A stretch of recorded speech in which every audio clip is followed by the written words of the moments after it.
On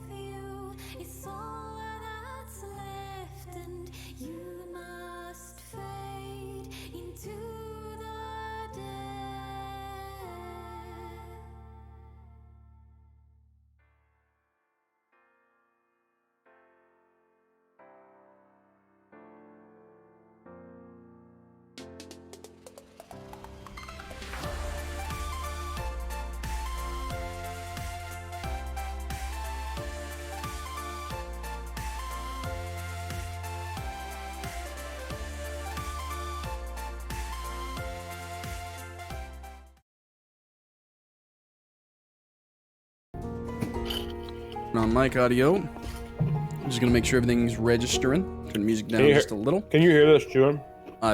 We're live. Yes. Everybody can hear you chewing, my dude. Oh, all right. Ian, you sound fine. Wyler, you're up. Yeah, we're all here. All right. Check. Everybody's good. We are live, ladies and gentlemen. All right, welcome all to Old Bones and Grim Tales. My name is Brad, and I am the narrator and dungeon master for this campaign in Alora. I am joined by some of my closest friends. Say hello, everybody. Hello. Hey. You may see a new face. So, Shawn, Shit. which is below me, Shit. in this bottom left corner, he has been around for the podcast for a little while. Yeah. But as of recently, he went off to be a little birdie. He flew away, and he's made it back home, and he's back. So he will be joining our campaign tonight, right? Everybody go ahead, tell everybody your name, and then who you're playing. Shawn, I'm going to go ahead and let you introduce your character when we get to you, so we're going to do you last, okay? All right. All right, we can start. Ian, you're right next to me. You can start. Yes, I am Ian. I am playing your edgy paladin, half-orc, Daraguul. Wyler? Currently sorry. homeless and jobless. So things are on the up and up for me. Things are Going looking great. well. Fighting a devil's root addiction. You're right. Oh god. Wyler? I am playing a human monk named Honest. All right. Justin? Very stoic. My name is Justin. I'm playing Vogar the Goat Rider. It's a dwarf that is very poorly disguised as a halfling. Doing my best to keep that up and not getting blown up in this session. Hell yeah, hell yeah. And then Shawn. Yeah, I'm Shawn, and you'll meet my character shortly. All right. You guys can all see what his character's name is there, at least his first, but we will get to his introduction shortly. Tonight, everyone, players, ladies, gentlemen, everyone that's watching or will be watching, tonight we turn the page to Chapter 3 of this grim tale, titled Of Emerald, Water, and Stone. Thus far in our story, a monk named Honest, a half-orc man named Daraguul, and a dwarf disguised as a halfling, Mr. Vogar the Goat Rider. These three individuals have crossed paths, coming together seemingly at random. We started the campaign with Daraguul out in the Willow Woodlands to the east of the capital city of Yardoon. He was sent out to investigate the dark circumstances that were surrounding the Willow Woodlands. There are creatures of the dark that are showing themselves again. People are starting to get worried. So Daraguul, the half-orc paladin of the Order of Azaran, was out there to investigate. And then, I always forget the order of which we introduced, but I think it was Vogar. Vogar was on the tradeway with Thala, his elven friend, and his goat Beatrice. There wasn't a lot said or done in his introduction, and then we moved on to Wyler, which is playing Honest, the human monk. He started the campaign... Ooh, there's a fly, sorry.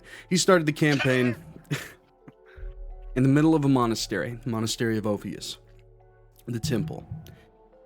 And as he awoke, there was dead all around him, and there was also an old drow man that essentially told him to run. Honest has since came to blame this man for using him to deal this damage. He thinks that he was the reason that all these people are dying around him. We moved on. Everybody kind of met up along the tradeway, kind of randomly. Daraguul came running up, being chased by some creatures of the dark. Honest was alongside the tradeway, and Mr. Vogar, you are the caravan guy, so you were traveling. You found Honest and you found Daraguul. We pushed forward. You guys started traveling with one another, trying to head back to the capital city of Yardoon. And that wasn't easy. The drow individual started visiting two of you as you progressed. Daraguul's addiction to Devil's Root caused some things to happen. As he fell asleep one night, Thala went out into the woods to take care of some business, but then screamed. But he was just passing out. He awoke a few moments later, along with everybody else. You guys ventured out, and that led into an encounter with an evil spirit of some kind that had taken Thala. You did retrieve her, but Daraguul left possessed, as you found out. You make your way back to the tradeway. You rest, but when you wake, Honest, that drow man is waiting for you around the campfire. He tells you that Daraguul doesn't have long to live, and that you need to go north into the Willow Woodlands to find Jebediah of the Wood. He's a cleric that can help Daraguul, someone that can exorcise his demons. You guys pressed forward. You did find Jebediah after having an encounter with undead hanged men of the forest, and you guys performed the ritual after some banter and some conversation. At the end of it, however, of this exorcism, some things went wrong. Mr. Honest, you had another episode. You exploded. And kind of in this torrent of energy and all this, everyone was thrown away as Daraguul was released of his demon, which was Kattaki's, by the way, a demon of the lake nearby. Everybody lived except for Jebediah. He seemed to have passed away during the exorcism. One thing to note is at the beginning of the campaign, Daraguul found a black key on a burnt willow tree, and that Honest has found a blue key in that rubble of Jebediah's home. You guys made it back to the tradeway, was ready to put all this behind you and head to Yardoon. But you found out that the tradeway gate midway through the road there was closed. There was a speaker of Yardoon there, and he came to tell everyone that 2 of the Hillhammers had been slain. And the Hillhammers are the ruling family of Dorthrock. The king was killed. Excuse me. The king had been killed, and so did one of his cousins in Vesper. They had someone in custody in Dorthrock. The ruler, the headmaster of the Temple of Ether, which just so happens to be where Honest is from. What is interesting about that is Honest seen that man dead. His name was Eximus, but Dorthrock claims to have him in custody and is threatening war on the province and war on the capital if they don't answer these crimes. So tensions are high. But you guys decided to push on, and you have. You've arrived in Yardoon, and we started with Daraguul, who returned to the Order of Azaran. You got your walking papers. You were notified that you would not be needed any longer. And you also found out that the previous head of the Order of Azaran, Roderick Brom, had passed away. And in his will, he left you some things. You took them, and you made your way to the Icy Incubus, awaiting your traveling patriots there. Then we went to Vogar, Thala, and Honest. You guys were making your way to Promes Corner to meet Vogar and Thala's contact. What happened earlier on the tradeway, Vogar met that drow man. He told Vogar that Honest needed to make it to the Temple of Ether within a year and a day. He needed to stay safe, and he also gave Vogar his name as Salathir. Salathir told Vogar things would not go well if Honest didn't make it there in one piece. We fast forward to Yardoon. We're heading into Promes Corner, and Vogar decides to let Honest know, hey, I saw that man you were talking about. Not only did I see that man, I know his name. And in that moment, Salathir showed himself. Honest, you began to glow, and reptile-like wings began to protrude from your form. Vogar, you jumped on Beatrice, your goat, and ran. Thala was running, people began to scream, and there was a massive explosion. And ladies and gentlemen, that is where we pick up our campaign. Slightly, in a way. Across town, in the Icy Incubus, Daraguul. What are you doing, sir? I'm drinking. I'm not sure how many flagons I'm in now. Mm-hmm. I've rummaged through a small chest sitting in front of me, Yeah. waiting for friends to arrive. And I keep looking at this goddamn riddle. This message that's been encoded. And you've been going over it for quite some time. Go ahead for me and roll a general intelligence check. Well, fuck my rolling tray. We have a natty 12 Uh-huh. plus -1. So 11. So with all of the events and the fact that you have not re-upped on your devil's route, you're a little on edge, you're a little pissed off because you were laid off from the Order of Azaran. So currently, you're looking at this note, and it's making not a lot of sense, but you continue to drink. You are getting your fix in a way, right? Trying to. And with that roll... Sorry, someone texted me. Throwing my phone away. And with that roll... You and Roderick Brom and those of the Order of Azaran have talked in this way before. It's a simple cipher. And you begin to read through it. You pull out a piece of parchment, a pencil, and begin to write it out. It isn't long before you see what the message says. And it is there before you. Mm-hmm. It is. Mm-hmm. Is there anything you would like to do in this moment? I'm going to read it out loud. Sure, so you're sitting there and you're taking a drink, and you start to get a little belligerent. As I said, you're a little mad, and you just kind of pick it up and you begin to read. Beneath the ruins of a keep, named by the gods as a door of stone, that a key left for a friend will open. What? An elven man in robes next to you turns to you. He seems slightly drunk as well. What? He kind of leans over. You heard me, you damn fool. Beneath the ruins of a keep named by the gods is a door of stone that a key left for a friend will open. And you turn your head to him, like matter-of-factly. And you notice that he's unmoving. He's looking at you with kind of a blank stare. You begin to look around the icy incubus, and everyone is frozen. Doesn't make a lot of sense. You hear for a moment a large explosion. The ground shakes. You are knocked from your seat. Oh, shit. And you hit the ground and oh shit. But then you're back in your stool. And the man's leaning over. What? We go across town to Promes Corner. Vogar. Yes. You are on Beatrice. You are running. The explosion is all about you. The warmth, it is cascading over your skin. Beatrice lets out a wail. But then you start to slow. Beatrice starts to slow. You start to lock up. The people around you start to lock up, and all of a sudden, Thala's in front of you. You start seeing her going backwards ever so slightly. You begin to be able to move. Everybody else is going slow, but you can move normally, but you are still atop Beatrice. There is a blinding light behind you.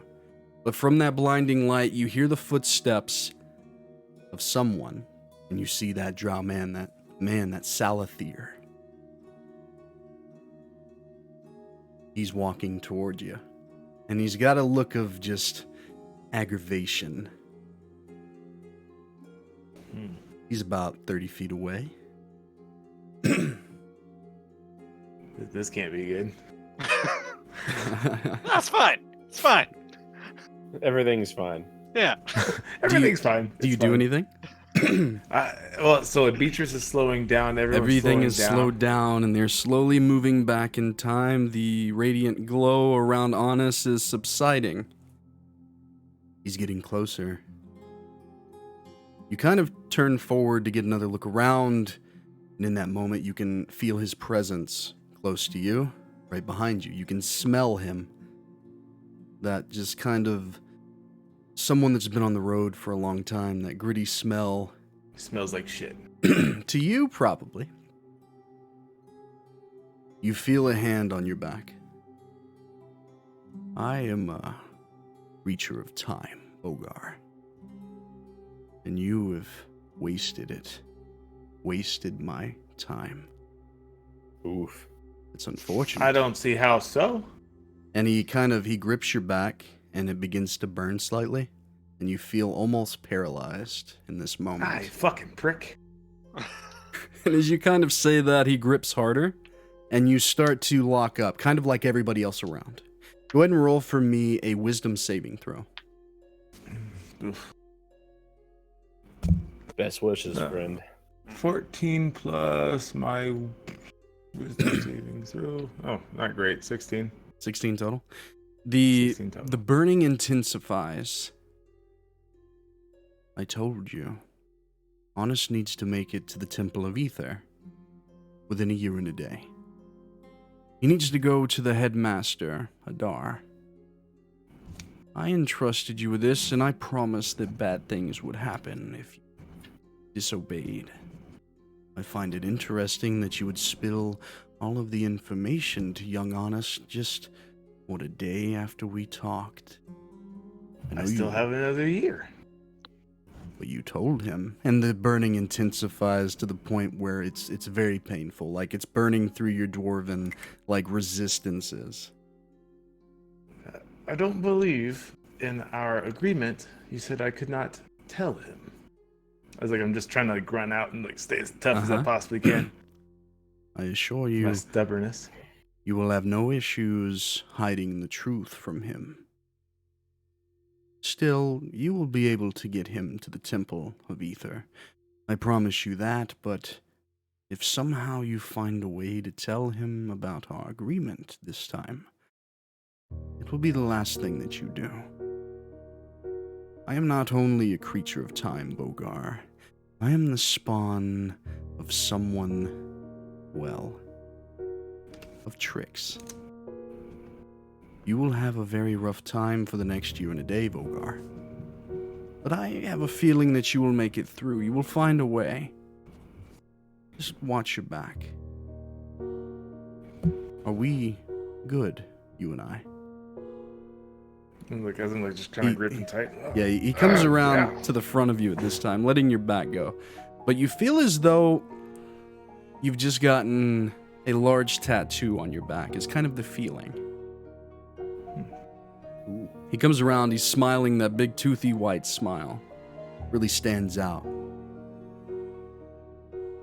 I will be here, always.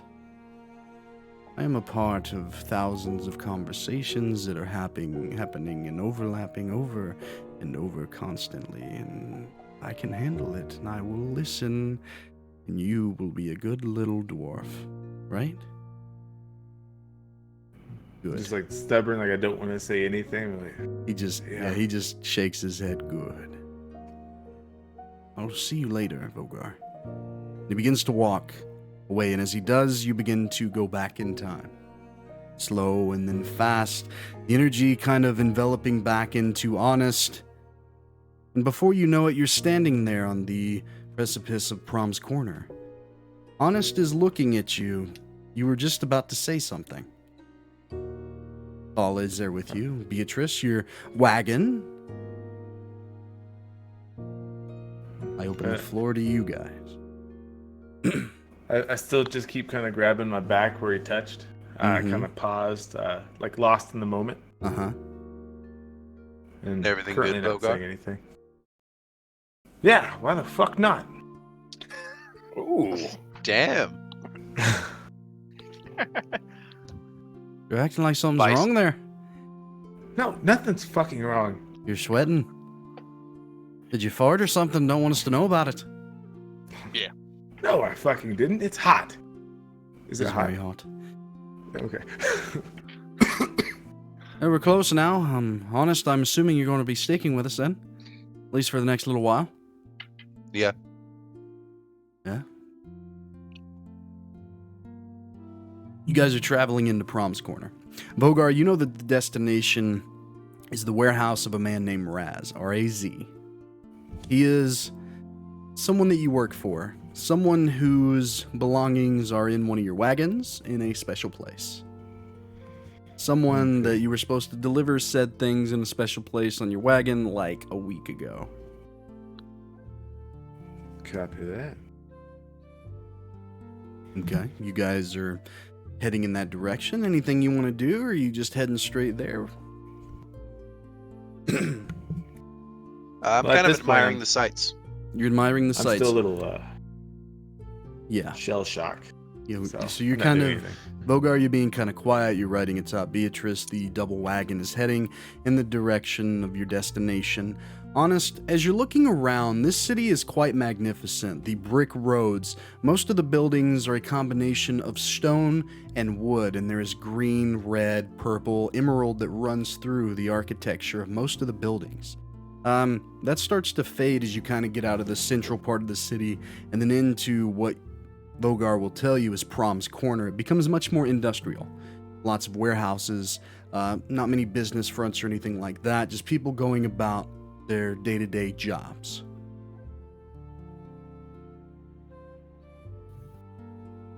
Where are we exactly? Just shut the fuck up and mind your business. We're going to Promes Corner. Oh, damn. Thala gives I'm you still kind of really a, feisty right now. Thala gives you kind of a tap on the back of the head, a slight slap. You gonna scare him away from us? The fuck was that for? You're a little feisty today, aren't you? Did someone not get enough sleepy time last night? Or you just Look, mad I'm at me? sorry. Drink. I'm sorry, your shirt was small for me. That is the It truth. was not. It would not fit on me. You really tried, Vogar. You did. You gotta give him credit for that. Beatrice didn't handle the drying properly. It would have fit, I'm sure. Beatrice kind of arcs her head back around toward you and just shakes it. Ah, you're all turning against me. What are you talking about? She says seriously, sorry. Are you afraid to see Raz? Only been a week. I'm gonna be mad about it. Assume we still get paid. Nah, he'll be fine. Hopefully he doesn't notice anything missing. Wasn't very much, and we were just helping a friend. He can understand that. I'm sure. And as you say that, you guys kind of round the corner onto a gravel street, and up ahead on the right, you can see the warehouse that is Raz's. So Raz's warehouse, it holds canned foods, grain, stuff like that. But you know this as a front. He has a small office in the warehouse that he conducts his day-to-day business. You guys get close. You start heading around the back. You bang on the large door on the back side. Not very long before it's opened, and one of the individuals that you've seen before, Nikolai. So Nikolai, he does same kind of work that you do, but you know that Nikolai has a significant relationship with Thala, and as the door opens, Thala goes to him, embraces him warmly, and he kind of gestures you through as you pull the wagon in. They go off to the side and they begin talking. You come in, it's a open spot here in the back of the warehouse. Several crates, silos, small, housing, grain and food, etc., etc. Off in the back corner, you can see Raz. He's a kind of a heavy-set tiefling. You see with him an individual that you've seen once or twice around the town, but never here, and it kind of sparks your interest. Shawn, go ahead and introduce your character. All right, you see a human, light brown in skin color, with shoulder-length black hair.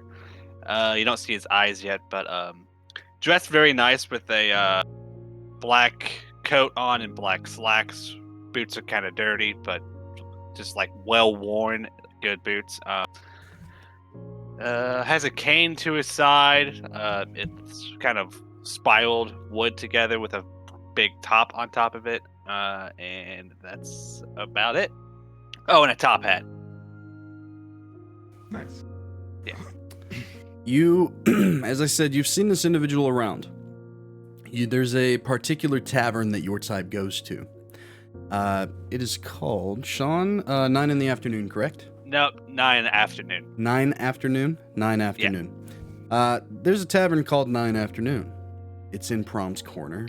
It's open during the evening from 9 p.m. to 9 a.m. It's a good place for your type. You've seen him there. And you think, roll for me a history check, Vogar. All right. Didn't take history as a skill, so nat 20. Nat 20. Oh, you nat know 20. his last name. It is Krowleigh.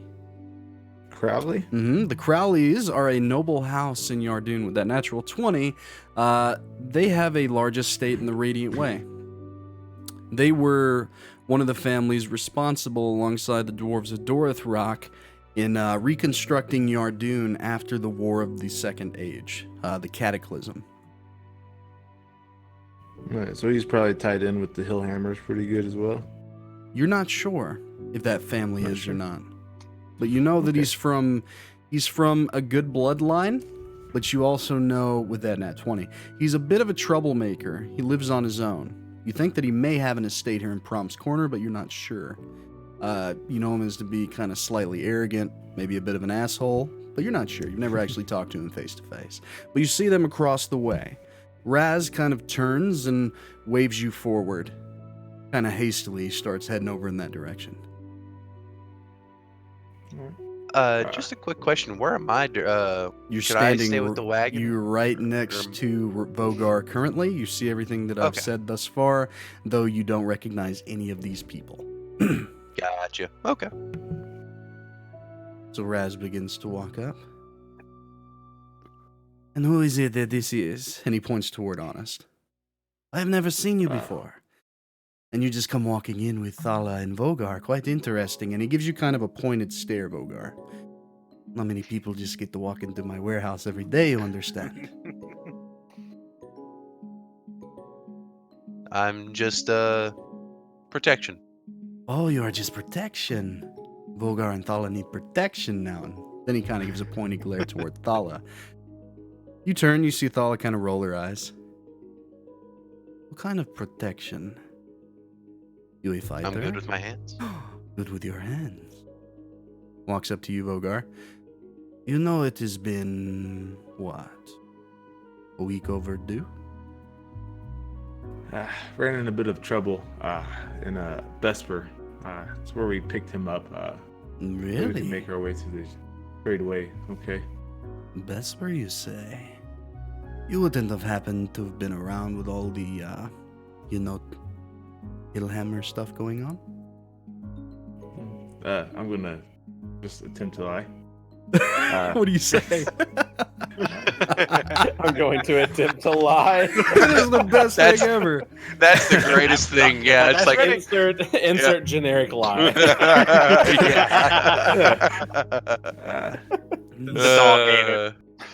He gets down to your level. He's a very intrusive personality. He gets in people's faces, tries to talk fast and outwit them. So he's down there and he asks you that question. What do you say? No, I only heard about that on the way through the tradeway gates. Awesome. They're trying to stop us and changing the. I see. Give me that deception check, buddy. Oh, that's awesome. 7 plus. Oh, I did take deception. 7 plus 4, so an 11. Okay. I see. Interesting. I am hoping that everything has made it to my warehouse in one piece. Yes. Oh, of course. Good. And he kind of slaps his hands together. A few individuals start making their way towards your caravan, your wagons. They go into the second one, and you hear the latch open, and things begin to get pulled out.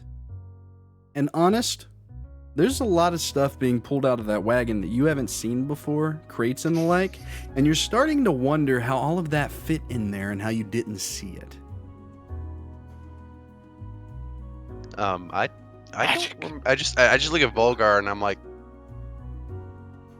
I just motion it. no, I'm just kind of like kind of eyeing him, kind of like body gesturing. What the fuck? I'm just looking at you like, don't you fucking say anything. Raz begins to go through the stuff with a couple individuals. You guys are left to kind of sit there in the moment. Thala walks over to you, Honest. He's a bit pushy. Wouldn't really worry about it.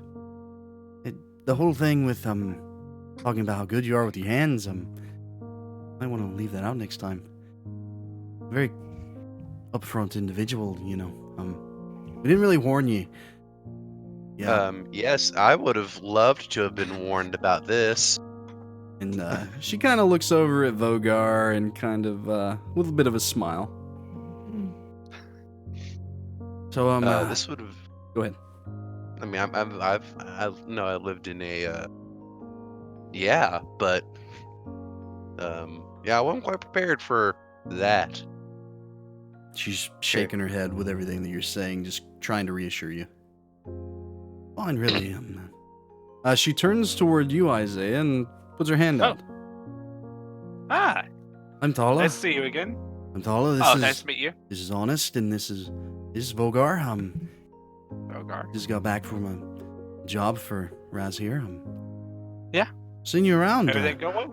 Yeah. Good. Very well. You're one of them Crowleighs, right? Yeah, sort of the black sheep of the Crowleighs, I guess. Doing jobs for Raz now. Yeah, just every now and then. Well, Gets me out of the restaurant. Ah. Okay. This is Honest, like I said. You probably haven't seen him before. He's No. not from Yardoon, not at all. Oh, so where you from, Honest? Sinner Craven Mills. Standard Craven Mills. I've only never been there, actually. We haven't ventured out that far. Pretty okay place. Pretty okay. Okay. We have to check it out someday. Yeah, we just gone to Ophius and, Hellhammer, all that sort of place. Just not down that way. Yeah, it's pretty can't really notice on the map tight in a kind of town. Those are my favorite kind of towns. Have to check it out.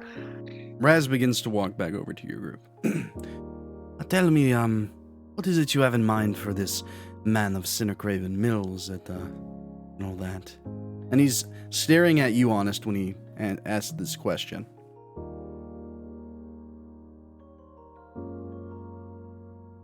So is that directed? The question at me? is directed at Vogar and.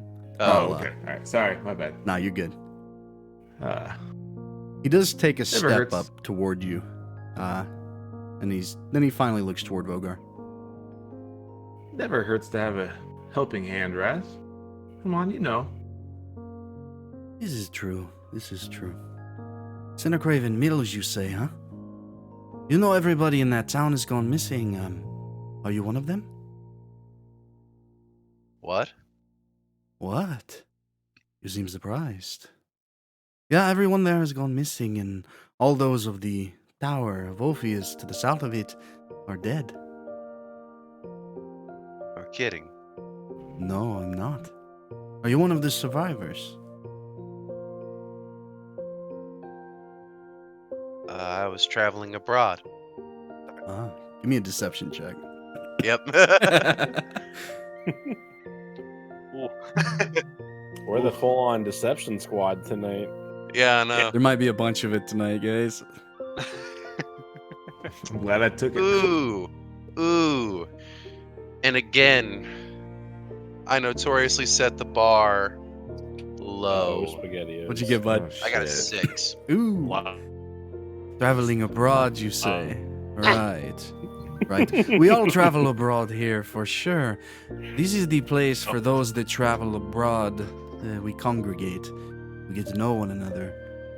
I am assuming since Vogar has just plopped you into my lap that he expects you to stick around, which means that you might have an idea of what we do here? Question mark? I'm getting the gist. Ah, good. Then you would know that speaking to the militia about it would be bad. Right? I'm getting that. I'm getting that vibe. In yeah. layman's terms, I will kill you if you go and talk to the militia. It's really just trying to be straightforward with you. I will cut your balls off and shove them in your mouth, down your throat, and you will die. Okay? No, perfectly reasonable. Ah, yes. Perfectly reasonable. But you're good with your hands, right? Yeah. Yeah. Vogar and Thala, they need someone that is good with their hands. Speaking of Vogar and Thala, Isaiah here is coming to work for us. And I need someone to, kind of just, show him the life a little bit. Let him, waltz around with you for a few days. As you know, the tradeway is kind of shut down, not a lot of work going that way. I'm trying to set up some things in, Ophius to the west. Come back, 2 days. Have some work. Okay? Sounds good. As I said, take this one with you and take good care of him. Noble blood and all that may come into handy. All right? So is this the second interview you're telling me about? And he just kind of smiles. Of sorts. And as he says that, he reaches in behind his back, grabs a pouch, and he throws it at you, Vogar. You grab it. Did you have a question, Vogar, or did it pertain to the fact of whether or not I was going to pay you? I cannot hear you, Vogar. You are muted currently. No. Oh No yeah, questions you were here. being a mimic all of a sudden, and I did not hear a thing. Are you fucking with me now? No. Oh, Not okay, fucking good. with you. This Well- feels good. Full payment, just because you were having to take on 2 new recruits, it seems. As I said, 2 days. All right? By the way, if you get 2 some days. time, over at 9 afternoon, and he goes into one of the crates, and he pulls out one of the sacks containing devil's root. And he brings it over, and he looks at all of you, and then he hands it to you, Isaiah. Make sure this gets there. You probably know who needs it. Okay? Uh-oh. Shawn's like frozen. Is he frozen for you guys? He is frozen for me. So anyway, he hands it to Isaiah. If one of you could text him in the chat and tell him to reload if he needs to, we will press on. Hands it to Isaiah, who shakes his head, okay?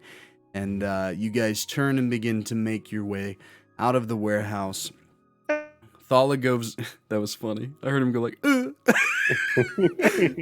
Thala goes He, like, over and beamed gives... out. I know. Gives Nikolai a quick peck on the cheek. And then you all begin to leave. So, with that, let's go ahead and take a quick break and figure out where in the fuck Shawn went. Sounds good to me.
piece of you is all that's left, and you must fade into the dead.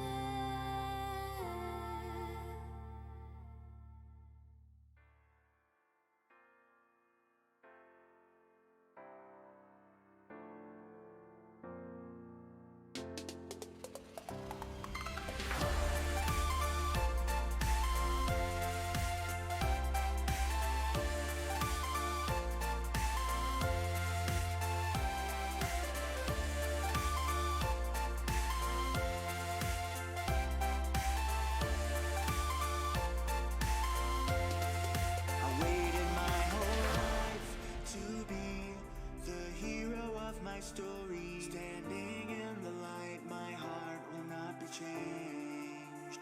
The time is right, take my hand into another land. Give the weight of your pain to yesterday. So don't doubt or worry, it's gonna be okay. The night is here to save the day. I'll be here.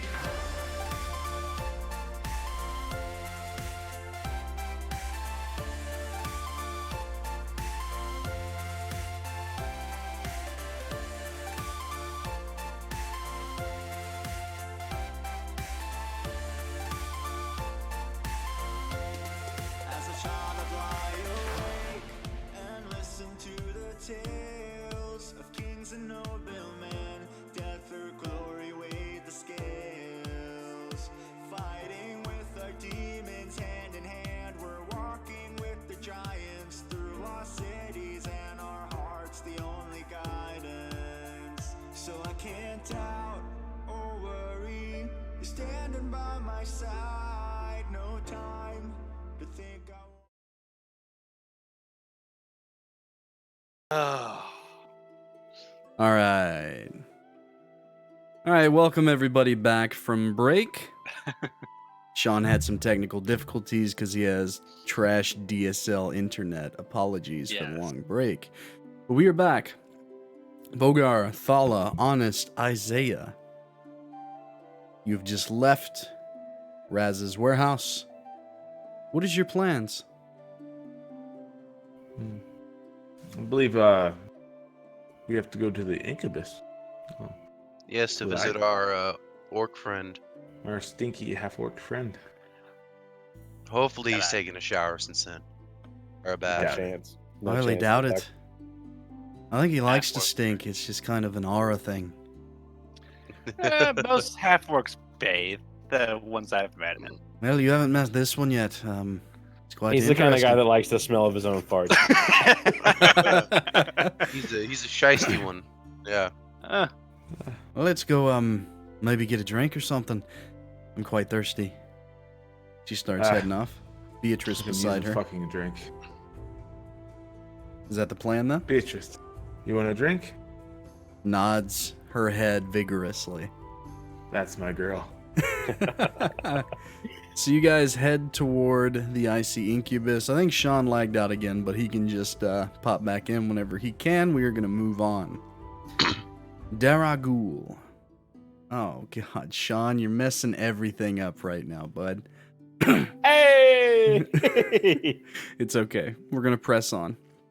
So, Daraguul, you were knocked off your seat. Then you were back on your seat. Things are weird. And that elven man has been quiet because you seemed a little angry. But he keeps staring at you every so often. You have something to say, stranger? You notice beads of sweat down the side of his face. He takes a long drink. Are you an adventurer?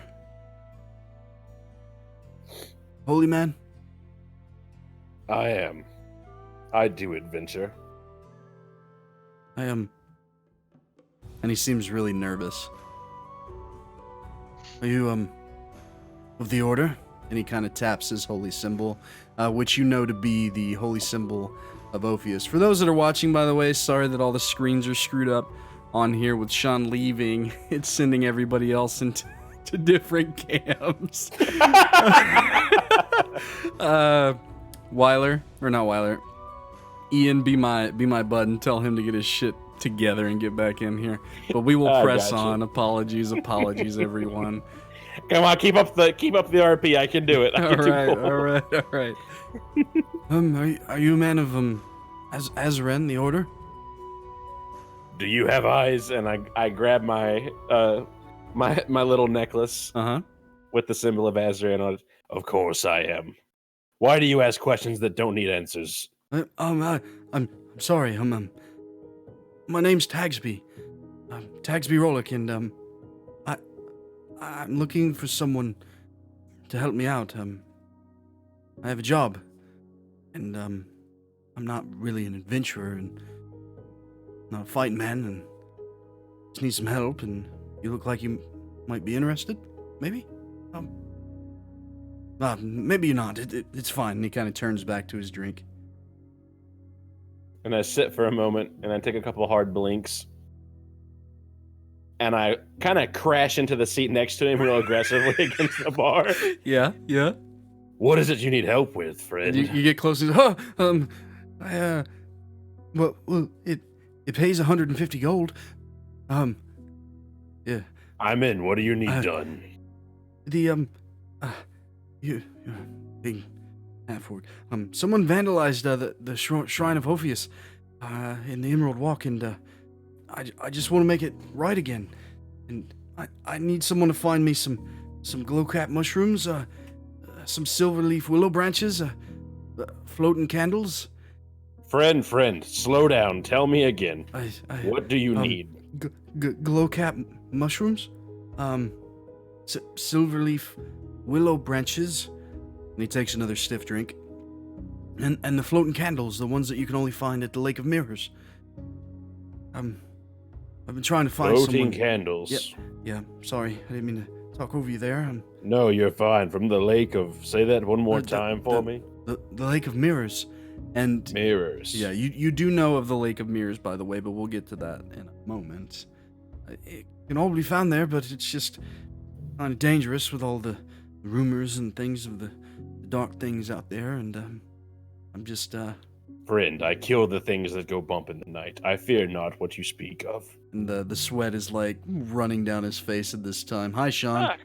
Fuck. Yep, he just seems very, he's trying to have this conversation with you, but he's just very intimidated.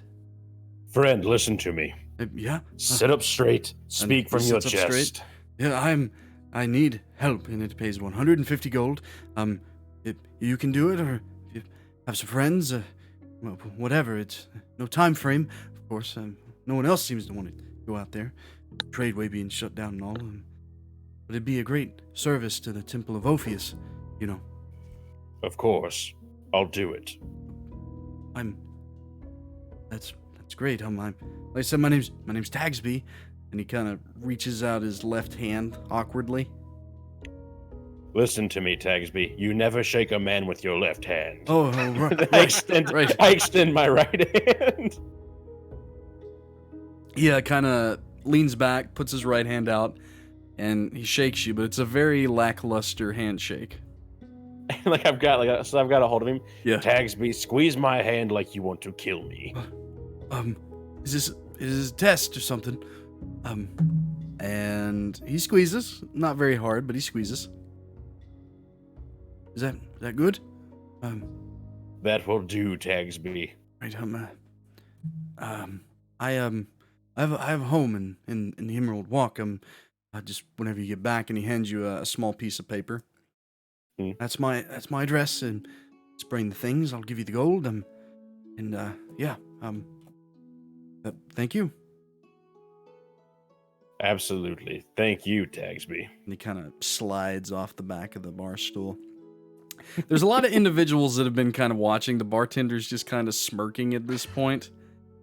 And he begins to he's like looking around. This is not a place. The Icy Incubus isn't generally a place for his type. A true man of the cloth. So he's backing out slowly, and then he kind of jogs out the front door. Can I roll insight? Sure, it's a little late, but we'll retroactively because of so, Shawn technical issues. Well, you can do that. Yeah. Like Not that what? counts. How do I feel about the conversation? Like, Sure, go ahead. is it a ruse or is he like really this? Go right ahead. So Go right ahead. 97 plus 2, so 9. A 9? He seemed very genuine to you, albeit afraid of you. Balance, man. Yeah, I mean, What was Tagsby? What was his race? he was an elf. An elf. He was an elf. He had kind of short cropped blonde hair. He was wearing a long brown robe. He had the holy symbol of Orpheus, the opened book with the eye in the center. It looked legit. The holy symbol did. He just looked very out of place and nervous when he was talking to you. The halfling bartender comes back over, and he slides you another drink. What have you been drinking tonight? So in this establishment, you have the struggling Merlot, the moldy trapezoid Pinot Noir, and the carved stout to choose from. Give me the moldy Pinot Noir. All right, so you've been drinking the Pinot Noir. It's kind of lean. I like my wines white. It's lean and dry. It is 1 gold piece per glass. Just so you know. God damn, that's steep, but I'll pay it. All Fucking right. expensive, man. So at this point, you've had 2. So just so you know. All right, yeah, I got you. I'll take it off the old inventory here. Yep. So you've been to the IC Incubus a few times. The bartender is kind of he's the one that's here usually. Small halfling man. Pascal Williams is his name. Brown shoulder-length hair. He wears an eye patch. Rough and rugged old halfling. So you're sitting there. You just had that. He said he's the bartender. Mm-hmm. You don't know who owns it. You just know that Pascal Williams is kind of always around.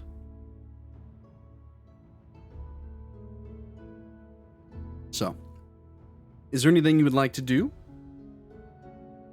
I order 1 more mead. All right. Pinot Noir. Pinot Noir, Yeah. the moldy Pinot Noir. All right. You get a 3rd glass, and you're feeling quite right, but not complete. Mm.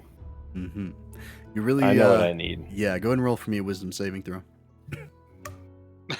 Let's see if that withdrawal's kicking in, bud. A natty 12 plus 4 makes 16. Okay.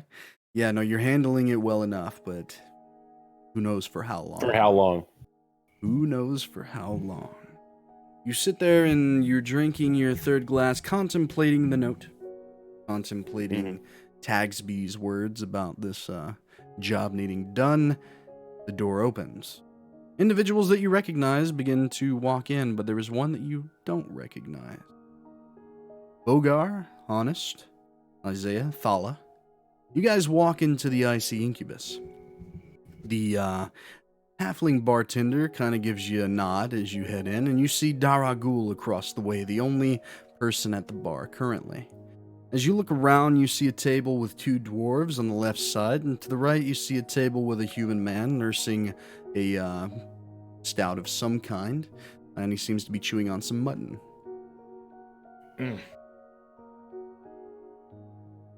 Have I Does spotted Beatrice them? walk in with me? What's your passive? Ooh, I think it's a 12. Yeah, with that you would turn your head, you notice.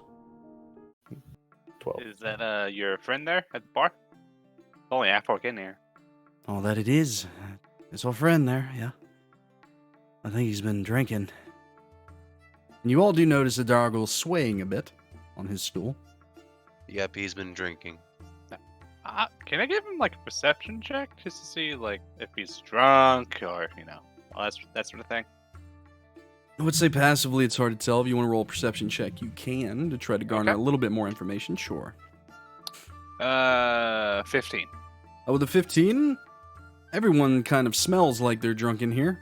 As you get within 15 feet, that half-orc does stink of not only the road, but wine of some kind. You were kind of an entrepreneur of wine coming from a noble house. If you had to guess, he's probably drinking one of the Pinot Noirs.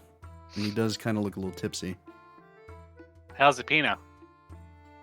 The Pinot's fine. Hmm. Who are you? Oh, my manners. I'm sorry. I'm Isaiah Krowleigh. I'm apparently working with your friends here for the next little bit. You're working with me, Mr. Crowley? I assume so.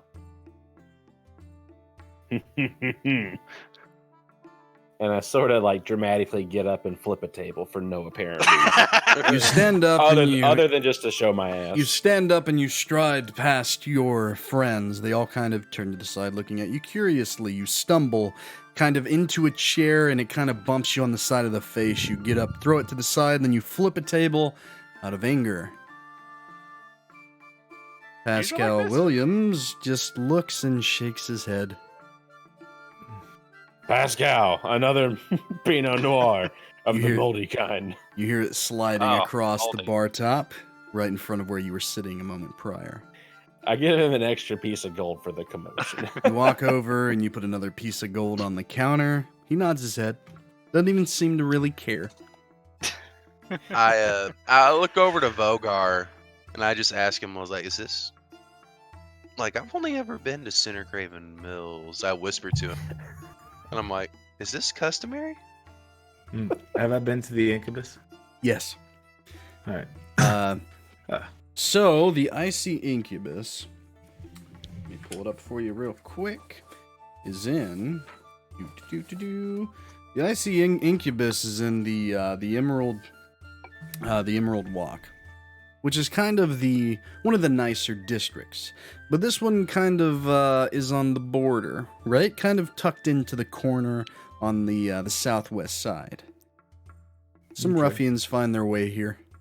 It's not as bad as some of the taverns in Promes Corner, but it's not generally like a lot of the nobles and stuff. They don't come through here.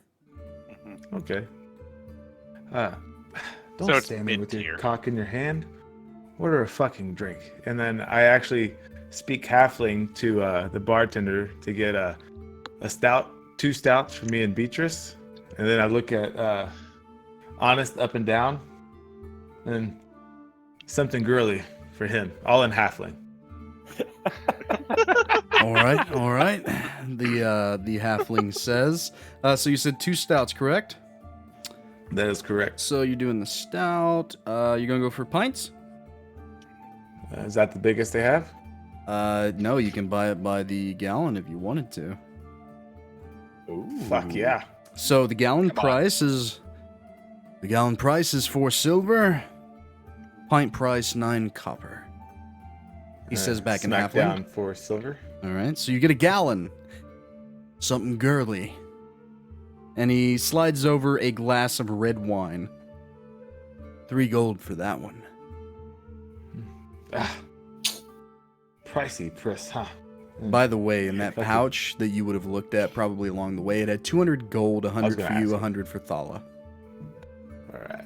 I was going to ask you about that right after that. And Mhm. it's in platinum, but 200 gold's worth. So like 20 platinum. Yeah. Yes. Math. Yeah, 60 years into the future of like the Yardoon province, platinum's kind of the standard. Yeah. Platinum and gold. So, All right. I haven't spent a bunch of time in this bar, have I? no. You spend most of your time in the evenings at 9 afternoon. I would say that Vogar and Thala, you spend a little bit of time here. Daraguul, you as well. So, a gallon, a large kind basically, of gallon glass drinking vessel with some cups is sat before you. Yep. I look at him and go, why do you get that and I just get this? shut up and just drink it. It actually Oh, tastes I a little think- better too. Kind Like, of curious I what kind of can't wine drink that more is. than you? This is Yardoon. You do whatever you want. And basically, I pour a glass and I put it over towards Beatrice. Give it to Beatrice, and like I look over to Isaiah. And I'm like, Crowley, is it? Yeah, Crowley. You probably heard of the last name. What? It's that Crowley. Why would you be working Why? Raz? instead of being cooped up in a noble house? Good question. Nobles are kind of weird. They do nothing all day. Like my mom and dad really don't do anything. Most of my siblings take care of everything else they had to take care of. So I was either staying there or do my own thing. I want to do my own thing. So, Plus, they can be pricks. Other nobles are pricks. out of boredom, just- Yes, boredom. We'll go with you that. decide to work for Raz. Well, I worked for the Coughs. I don't know if you know about them. They own a restaurant in. Where's the Misty Strangler at? Oh, Market District. We put it in the Marauders District. Yeah, Marauders District. Mhm. Yeah, you know that restaurant in Marauders District has that weird, like, cream-looking thing? I worked there. I worked there for, like, 10 years. But good job. I just a little boring after a while. I just kind of shoot like a weird look at Beatrice and Thala. She Listen. looks at you kind of bewildered just at all the information that is protruding from him He- quickly. He's just talking so much. You work at the place with the Ice cream? the ice cream. Mm-hmm. Very good. We got it other is. stuff, too. It's a little pricey for me, but I've been there a few times. Yeah, We get a lot of the out-of-towners. Good tourist trap. makes sense. Makes sense. Thala, ice cream. Was that one thing that we Very had cold. that Yeah, one time? made my brain hurt a little bit. Yeah. Now Can't Beatrice eat too much puked of for it like too 2 fast. days. Yeah, it was a little rough. The food there wasn't bad though. Yeah. Yeah, Daraguul, are you going to make yourself back to the table, or are you just going to lay there on the floor for the rest of the evening? And I sort of lay and like look up. She comes I over. believe I and- will. She comes over and reaches her hand out to help you off the floor. I accept. As you palm her hand, you feel something inside of it. She pulls you up and pulls away pretty adeptly, and you kind of grip what's in your hand. She turns and goes and sits down. What's in your hand? What's our passive perceptions? 12. 20. 20? Yeah. With a You 20, cunt. 14. with a 20, you would notice, because you've seen it before, there was a handoff of some sort. I don't care. Yeah, you just don't even think about it. Nah. But Daraguul, there is something in your hand for sure. I look down, kind of like incognito as I can. Okay, so you go and you sit down at the table and put your hands between your legs, kind of push back on the legs, you know, where the front two rise up, and then you kind of look down, and then you let them hit the ground. There seems to be a small pouch of devil's root. Ooh, She gives you a wink. thank you. She just nods her head. Well, I'm gonna go. I'm gonna run to the restroom. you go do that. Powder my nose. You need I'll to be clean up a back. little bit. You know, I need to shat. they have a shower here. You're interested? No need. I just need to shat. I didn't real think quick. so. I didn't think so. I think you should take up the shower. Yes, I agree with Vogar. Maybe I'll think about it. I need to shat first. I need to shat really bad. So you get up, you walk over to the side. Yardoon, because of Dorith Rock, has plumbing in most of the places. So there are toilets and the like. So you go into the laboratory. Laboratory? Is that correct? I think so. And Laboratory. laboratory, sure. And you go into one of the stalls and you sit on the toilet and you pull out your mortar and pestle. Mm-hmm. All right. You begin to go about your procedure. Meanwhile, at the table. So, what are we going to do the next 2 days? I planned on drinking my 2 days away, you know. That is a very, good option, I think. Mhm. Though we do need to Is there show anything this, exciting? say it again, honest. Is there anything exciting to do? Plenty of things exciting to do in Yardoon. Drink! Drinking is one of them, yes. Hmm.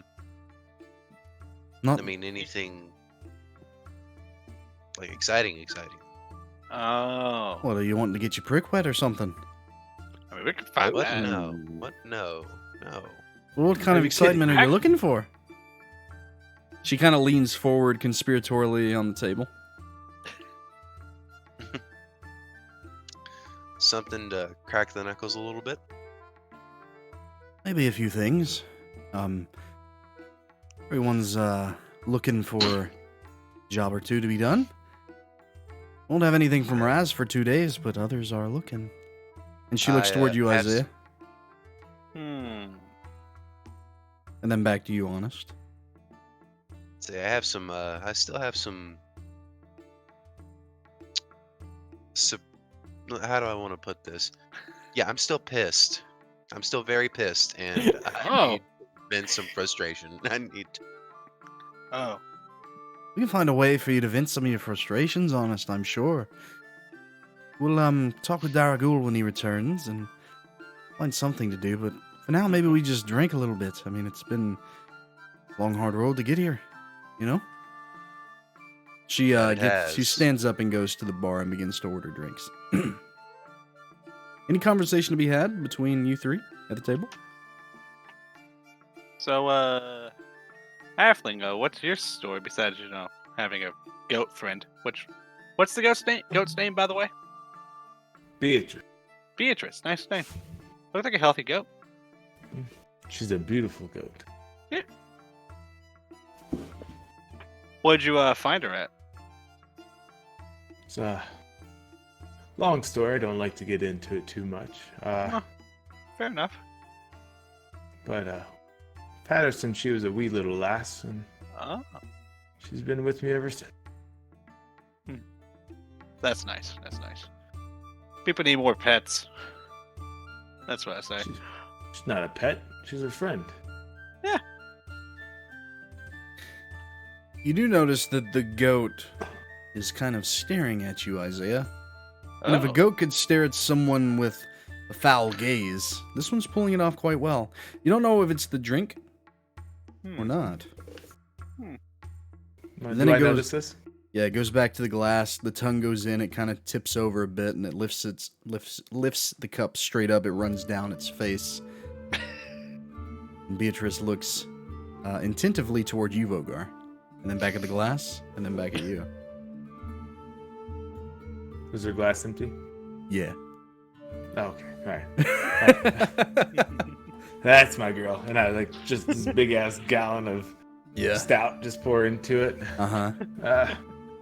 What is it, girl? What do you think about this Isaiah? She looks toward Isaiah. I'm assuming that you don't have speak with animals yet. I do not. What about you, Vogar? Nope. I just Okay, got animal okay. handling. Yeah. So she looks toward Isaiah, then back at you, and shrugs. Seems to be undecided as of yet. Hi, Doritosaurus. Isn't that your buddy from school, Ian? Mhm. Yeah. He says hi in chat. Is that Oh, Marcus? hey Marcus. What up? But What does your friend here like to eat? Usually she drinks, eats a bunch of Usually drinks. vegetables, Hmm. usually grass. I don't know. And it's a good question. You gonna drink? And then I speak in halfling on what he has to eat. I do have that to the as bartender. well. So, you kind of say over the din, what do you have to eat in this place? He comes around the corner and he drops a small kind of piece of parchment on top of the table. Without saying a word, he walks back away.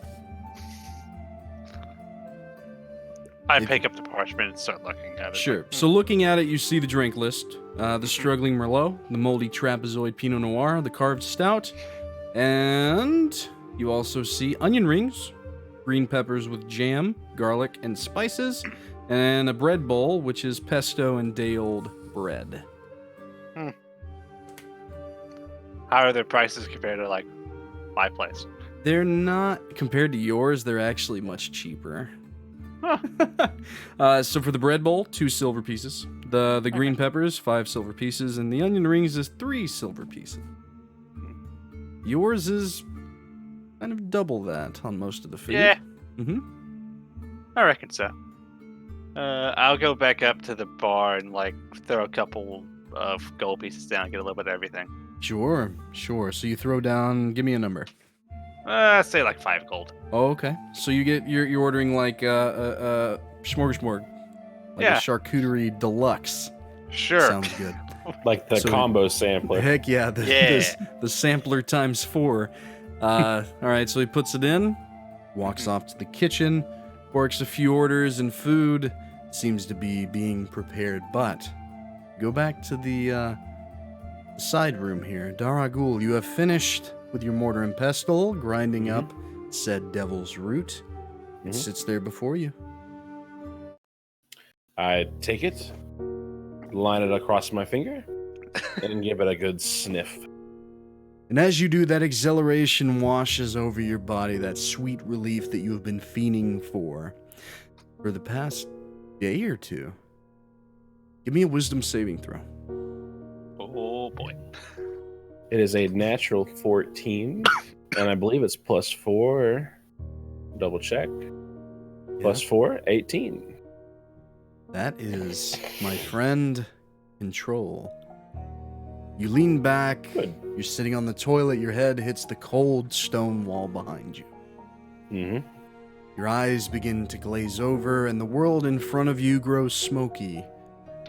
Flames begin to lick up all around you, but this place is cold, it's not warm. Your vision grows into that of a tunnel, and you begin to walk. All around you, it's cylindrical, it's smooth ice. There's haze ahead, but also light. What do you do? I let my arms dangle freely at my sides and lumber forward. Kind of awkwardly, you were lumbering forward, used to this feeling, these visions, these dreams, whatever they are, whenever you take this drug. You press forward. You get into the smoke and it swirls about you, and what's odd is it smells of home. Not your first one, but your second one. That farmer. The old man. The old man.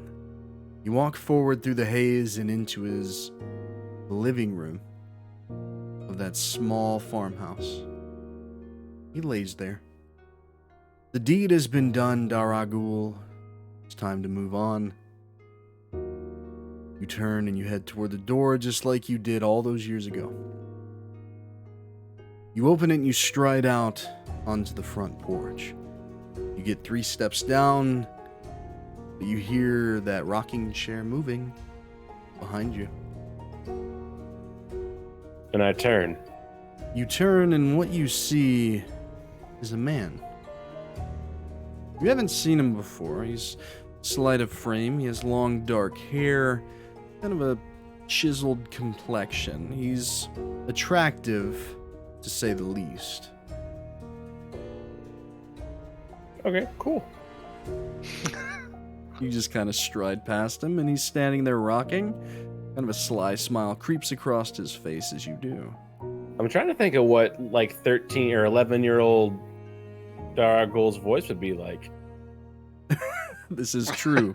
And as And you who ponder are that, you? as you ponder that in your drugged out stupor, you do realize as you look at yourself, you are your current self. Oh, But good. you're translucent, and within you, you do see that child, if that makes sense.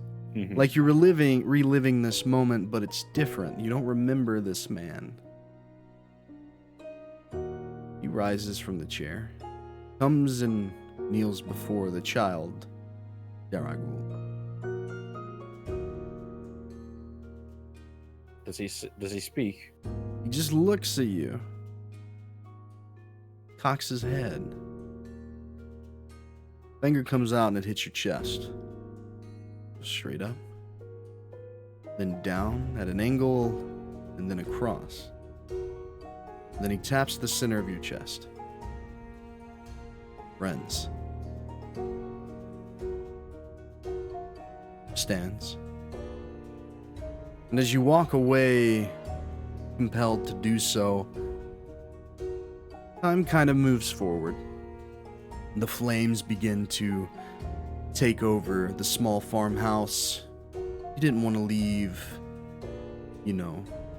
anything behind. You wake up, or you come back to reality. You were there in the icy incubus on that toilet. Weird one. You feel good, by the way. Hell yeah. And I get up off the shitter. All right. And I just enough force kick the stall door open. You just kind of kick it open. You hear a slight squeal from the stall next to you. Keep it down, man. I'll leave you alone to your shat now. Ha! And I walk by, and I smack the stall real hard. You kind of walk by, you slap it hard, the door flies inward. You see a human man in the midst of taking a shit. And he just looks terrified once he sees your face, but you continue on. And then back out into the icy incubus. I rejoin my friends at whatever table they sit at. You do, Or if and it's there the bar is onion rings, green peppers filled with jam and spices, and more drink. And then what was my third item? I forget. Oh, bread bowls with pesto. Yeah, bread bowl. With pesto. Yeah, it all looks great. You have quite the appetite.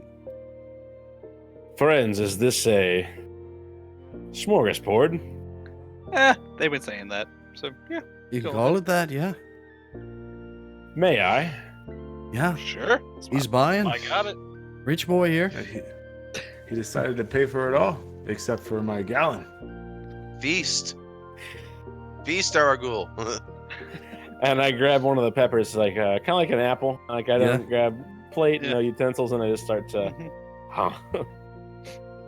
It only takes 3 or 4 bites to really get through the whole thing for you. It's not bad. It's not bad. You've had this dish before. It's a good jam. You see Pascal Williams behind the bar kind of look in your direction, give you a nod. I give him a nod and a grunt back, Grunts back at you.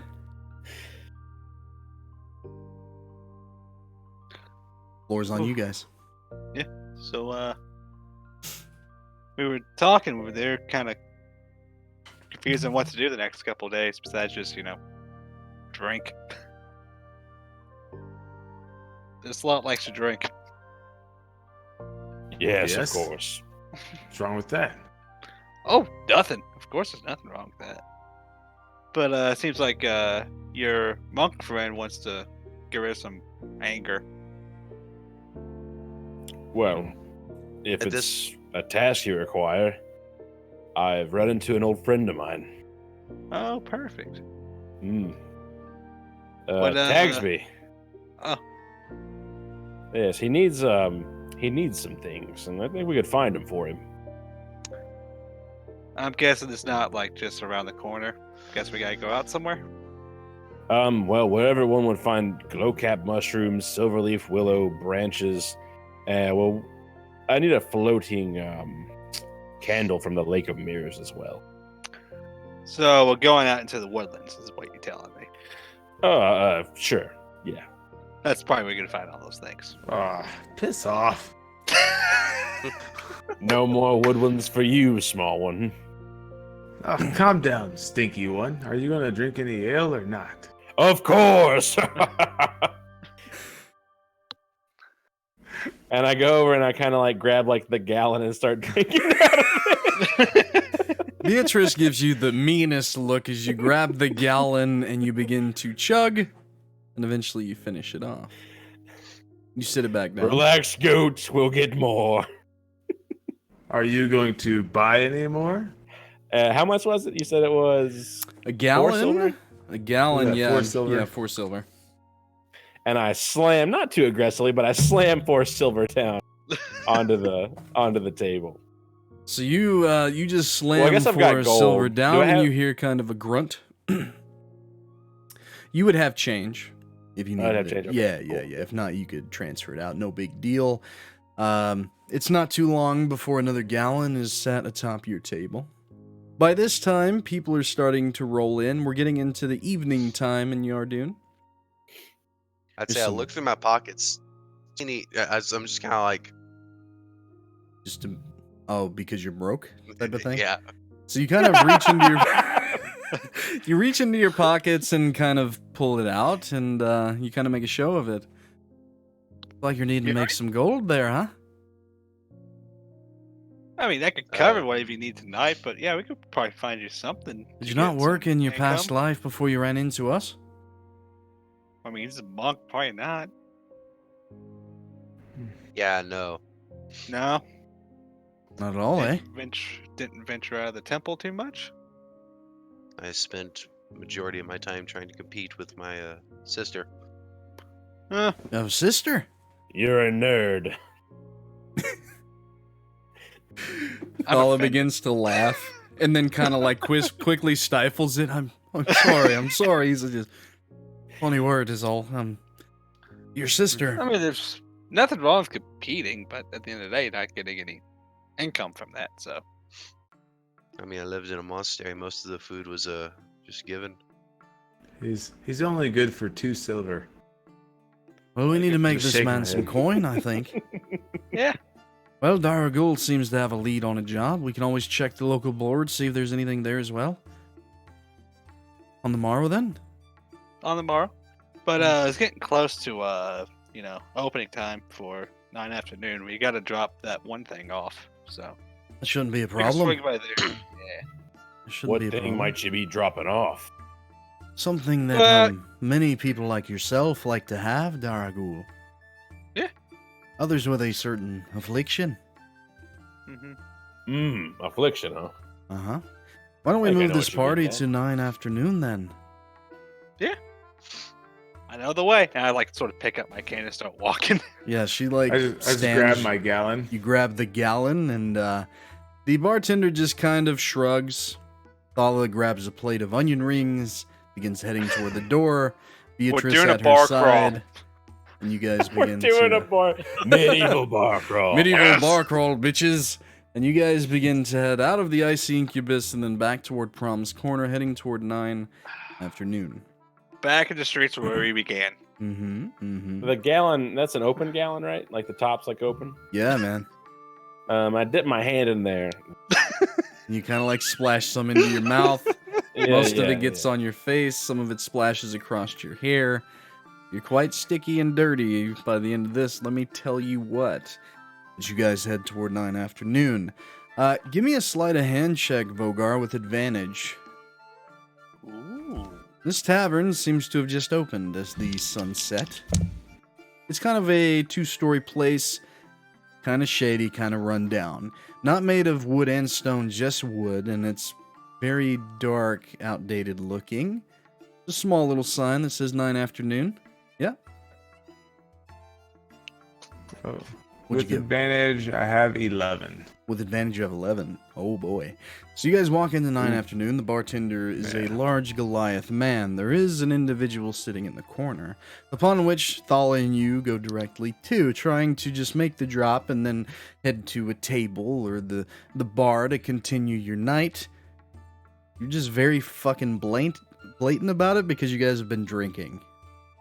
Fortunately, in this place, no one really seems to matter, or no one really seems to care.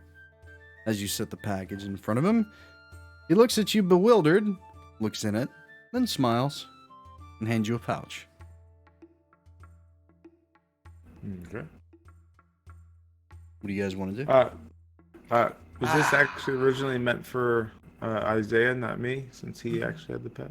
Yeah, but it's Oh, yeah. Sorry. So, That'd be it good. would have been a group thing. That's why it was with advantage. All 3 of you walk over there, but all 3 of you have been drinking, and you just kind of laughingly have made your way on this bar crawl, and you just kind of stumble and sit it down in front of him. This individual, by the way, you know him as Keon. He's a male elf. He's a dealer of this substance.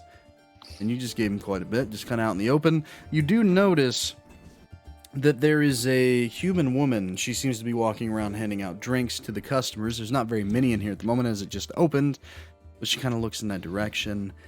And Daraguul kind of reminds you of yourself. Someone that enjoys that type of thing. The thing is, when you take this drug, you can kind of spot one another. Mm-hmm. Like a beacon, huh? In a way. How's it going tonight, Sonya? She's salivating. She hurriedly drops off 2 drinks at a table and goes behind the bar and starts talking to the Goliath. Heads Can't back let into you the get kitchen. a customer. All right. All right. So Yeah, what would you Open guys like table to over do? there. Was the pouch handed to me or to Isaiah? I think it was to me. That's Right. fine. It was handed to Isaiah, yes. It's All not right. a big deal. It's fine. Just making sure I don't squander it away. Right. Okay. Right. It just, Isaiah, you know it needs to make it back to a certain person. Yeah. Mm-hmm. Mm-hmm. So what's the plan for the evening, gents and lady? And goat? And goat. And Beatrice. And Beatrice. Uh, Thinking what back does to our prior. good. Oh, so, okay. Thinking back to our prior conversation, would I know like where to find like those silver mushrooms and all that sort of thing? All in the The woodlands. glowing cap Yeah. mushrooms? All in the woodlands for sure, but whenever you hear floating candles, those for sure can only be found, rumored, near the Lake of Mirrors. In regard to the other things, maybe they can be found around that place, but it is just kind of a child's story tale, this haunted place where candles float about the lake. Look Okay. in the lake and it's a clear reflection type of thing. Yes, honest. Being from a monastery, would I be Sure. able to roll religion check and see see if I recall any floating candles at my monastery? Sure. 8. I can already tell you that's going to be. It's not a hard Nine. thing. There is many places throughout the Yardoon province that decorate with these floating candles. They can only be found in a few places within the province and outside of the province. One of them definitely being the Lake of Mirrors. Everybody's heard about it. It's just a kind of like a very known place. I mean, parents tell their children about it, you know. I mean, you go, you look into the water, you see your reflection. Next thing you know, you're in the water, and then you drowned, and, you know, it's just stuff like that. Little wives' tales. Shit escalates really quick. Yeah. Apparently so. Actually, I got an 0 11 to 100 real at a quick. +3 Yeah, to religion. it would have been the same. Same kind of Gotcha. info. So, you just needed a 5 to kind of get the gist. So, do we have any plans for this evening or any conversation to be had? Does the 9 afternoon have any extracurricular activities? Of course. Yes, it does. What are these said activities? There are 3 rooms that can be rented. There is a few clientele, man or woman, of 3 different races, human, halfling, and dwarf. Okay. Anything else, or is that it? As it you would have to tell me exactly what you're looking for, Mr. Vogar. Okay. As in extracurricular activities, this is a good place to buy Devil's Root. This is a good place to find kind of bootleg Dwarven Red. This is also a good place to find escorts, we'll call them. Anything else? Any gambling of sorts? Here, it's free range. Anybody that wants to do it themselves. Okay. This is a very rundown place. There's no pool tables, no dartboards, nothing like that. Just tables in this open room. There's a hearth, a very small stage in the bar, and then stairs that lead up to the 3 rooms overhead. Very shady tavern. Are there darts? No. No. Doesn't look like it. Well, great. No darts. But yeah, considering it just opened, Vogar, it's if you're looking for an individual to be interested in such things, you may have to wait till a little bit later into the evening. Especially depending on what kind of gambling you're wanting to do. Well, how drunk would you say I am at this particular point in time? At this point, no, you're pretty After- good. You're pretty lit, you know? All right. You're on the precipice of I could go to sleep or I could party on, and you're trying to decide which one of those you'd like to do at this moment. Daraguul, you fancy a game of darts? We can make our own darts, and I pull out both of my battle axes. And I Or pull hand out axes, I mean.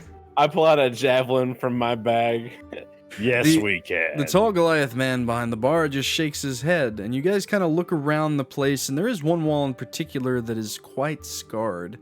You see paint all along it too. People have seemed to have made some kind of target of some kind. Red, dot in the middle, some very uneven lines. Looks like a very large dartboard of sorts. As you pull out your axes and then the javelin, the two tables that were along that side of the wall, the people look over at you, and they slowly begin to move the tables out of the way. And then they walk away from said tables to the other side. I pull out my darts. I'm like, I have darts. Can I join in on this game? This is a dart. And I hold up the javelin. The hand axe. Gold piece on the half orc. When it comes to this kind of thing, honest, you just kind of bring whatever your speciality is. If you're good with those little wee things, you can use them. These little things can do. Right. Uh-huh. What do you I'll say, show gentlemen? you. The next round on the loser. I like that. She pulls her bow from her back. I'll take you up on that. You guys kind of line up. Well, who's going first then? I will. I'll go first. You guys Okay, both go say ahead, at the Honest. same time. You're like, oh, well, I will go first. I'll go first. Well, go ahead with your prissy drink. All right, go ahead and roll an attack. Honest. I will. An 11. With an 11, you kind of hit the second outer ring from the center.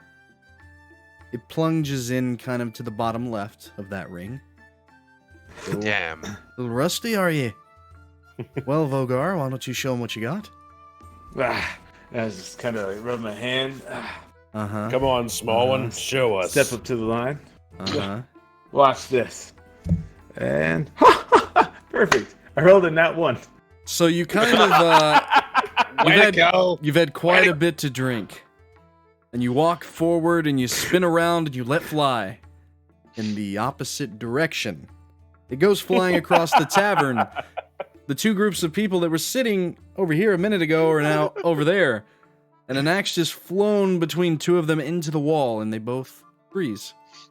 The man and the woman slowly get up and look in your direction and begin walking toward the door and out. The Goliath man laughing on the other side of the bar.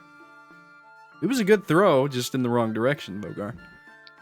I begin to laugh. Oh, hysterically. we're playing at this wall. You're funny, small one. Now step away.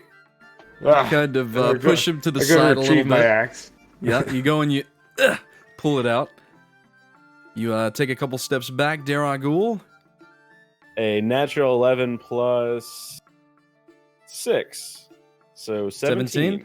With a 17, you just hit outside of the circle, closest yet. Pretty good throw. It's really stuck in there.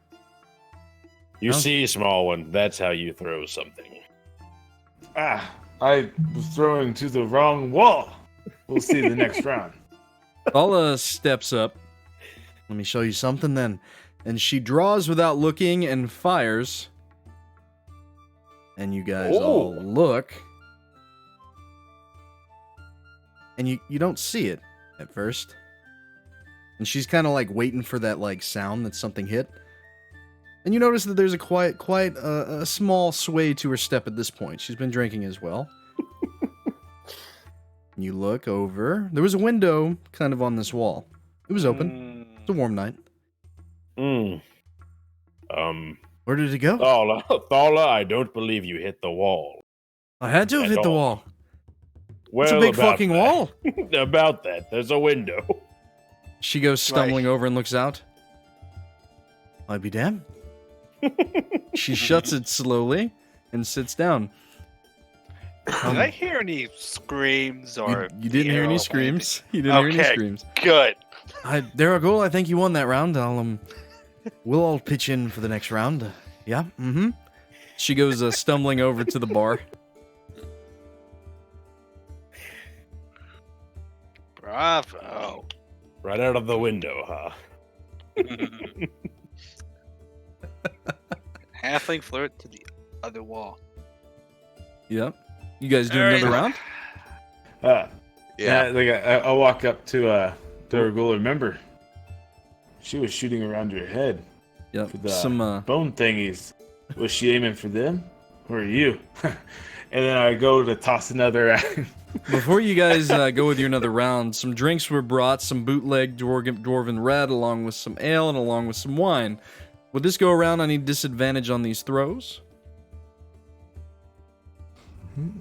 Someone turned my light off. I know, I noticed. Ooh, I rolled. Daraguul. 2 natty 14s. What was the save for? Was it con? It's an attack. You're rolling an attack. Oh. 2 14s plus 6, 20. A 20. I'm in the drunken zone. You know. You spin around trying to do what trying to be. Thala didn't look and totally missed, but you're gonna show them all up, and you kind of spin around, close your eyes, and fall forward and just kind of fling it. It hits right dead center. You see, boys, and Thala. That's kind of bullshit. So disadvantage you said, so I rolled a 17 and a 16. 16 plus 4 is also a 20. So as the the javelin hits, but a moment later an axe kind of threads the javelin all the way down and kind of hits the tip, smashing it in further into the dot, and then affixes itself. So Daraguul, you threw it, it hit, you stood up, hey, but then it you see the axe fly and outdo yours, and you turn and Vogar's got this shit-eating grin.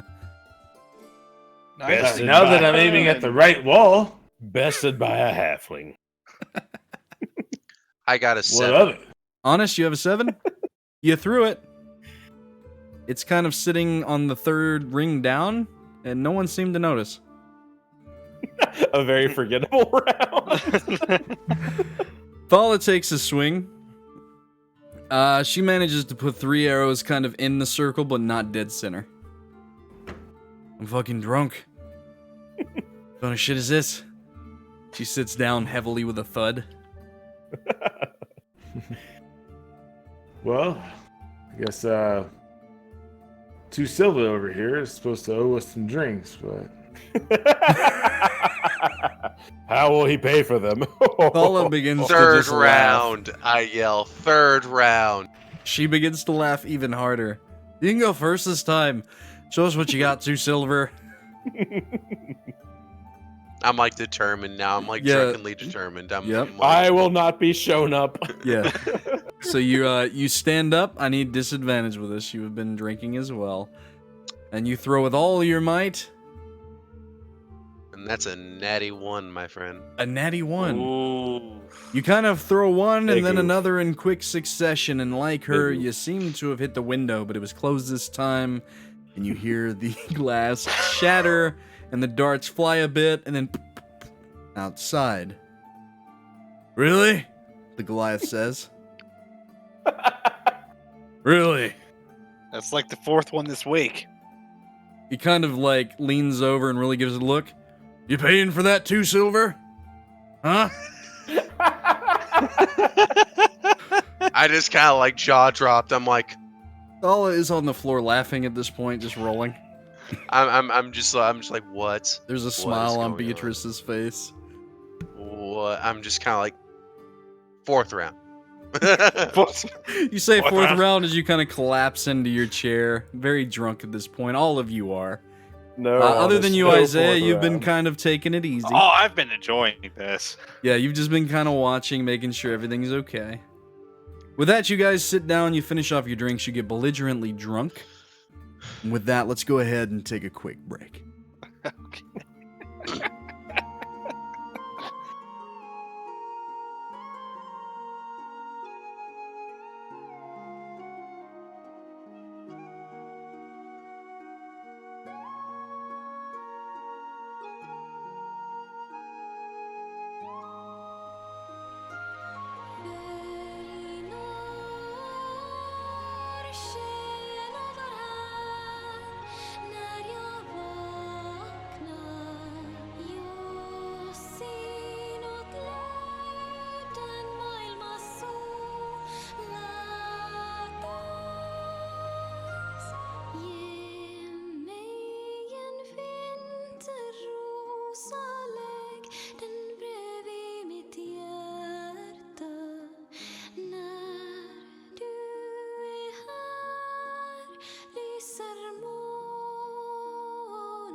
Welcome back from break.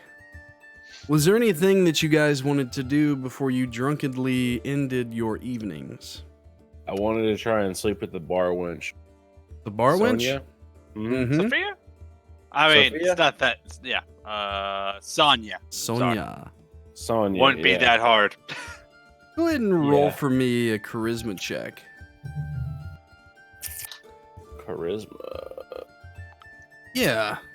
Just see how your night ends up. It is a natural 15. And plus 5, 20. I'm pure. All right. As the evening goes on, you eventually start going your semi-separate ways, though honest, you stick around with Thala and Vogar and Beatrice. Daraguul makes off to another table and begins to talk to a young woman. They soon head upstairs. Vogar, honest, Thala, where would you guys like to end your evening? I would have offered them my place to like stay for the night. Well, fuck it. I think as they walked up and just Yep. kind of like belligerent, like, Yeah, so Beatrice is Onward. in front of you, like swaying Yeah. across the street. Honest, you are kind of leaning on Thala. Vogar, you're keeping yourself up by holding on to Beatrice. And you head into Promes Corner, and you come to a shotgun-style home wedged in between two warehouse buildings, upon which you guys make it in. Isaiah, you give them one of the spare rooms, and before you know it, they are all passed out, snoring loudly. The goat snoring loud, most loud of all. You make your way to your bed too. Yeah, I'll head upstairs into my room. Daraguul, you and Sonia share a interesting devil's root filled night of shenanigans and fuckery, and She sniffed it off things. you make a We racket don't gotta get into it, It's, but it's We do basically not like, yeah. at no, the moment, no, we but don't need to. We a get little icon pops up in your periphery. Sonia will remember that. banned. All right. The morning comes, or should I say the afternoon? It's afternoon. You guys all begin to wake up.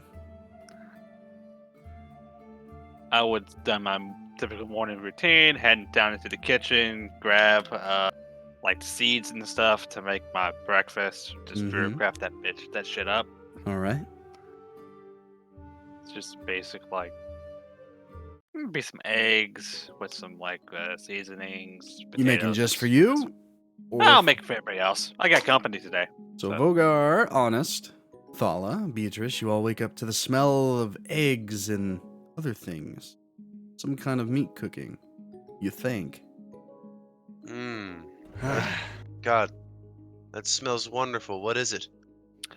We got eggs. We got some mutton from the restaurant. Potatoes, peppers, onions. Just a little bit of everything.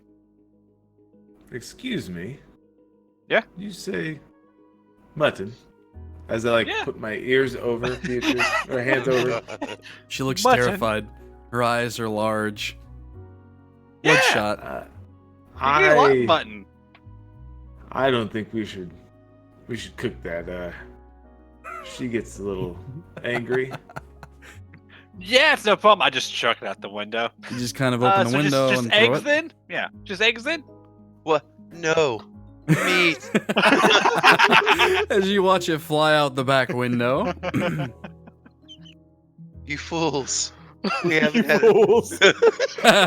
Cut to Honest running out the window, eating it out of off the ground. Raw mutton, just carnivore. There goes two silver. Yep, there goes 2 silver. Daraguul, you make your way from the top floor. Sonia lets you out the front door. hmm You've had a long night. You make your way out. The sun is bright. People are coming and going about the place, going about their daily routines. I would say that you would notice the board that's outside. Local job board. Like the job board. Yeah. And it only catches your I eye go because to it it. seems that you guys were looking for things to do. The only thing of note, as you look over it, is it seems that someone by the name of Gilbert Dowry is looking for someone to investigate his cellar. Ooh, I like the sound of that. It's I very assume vague. address is listed? It is. It's in the Radiant Way, 217 Colfax Street. Gilbert Dowry? Gilbert Dowry, he's offering 175 gold for someone to rid whatever it is in his cellar that's making so much goddamn noise. So maybe Nice. make a note of that. It's always a seller. You're not sure where your allies are. No, I'm not. I assume it's one of those times where, like, I walk outside, the sun's hot and, like, bearing down on me. And I kind of, like, look up and, like, squint real hard. Yep.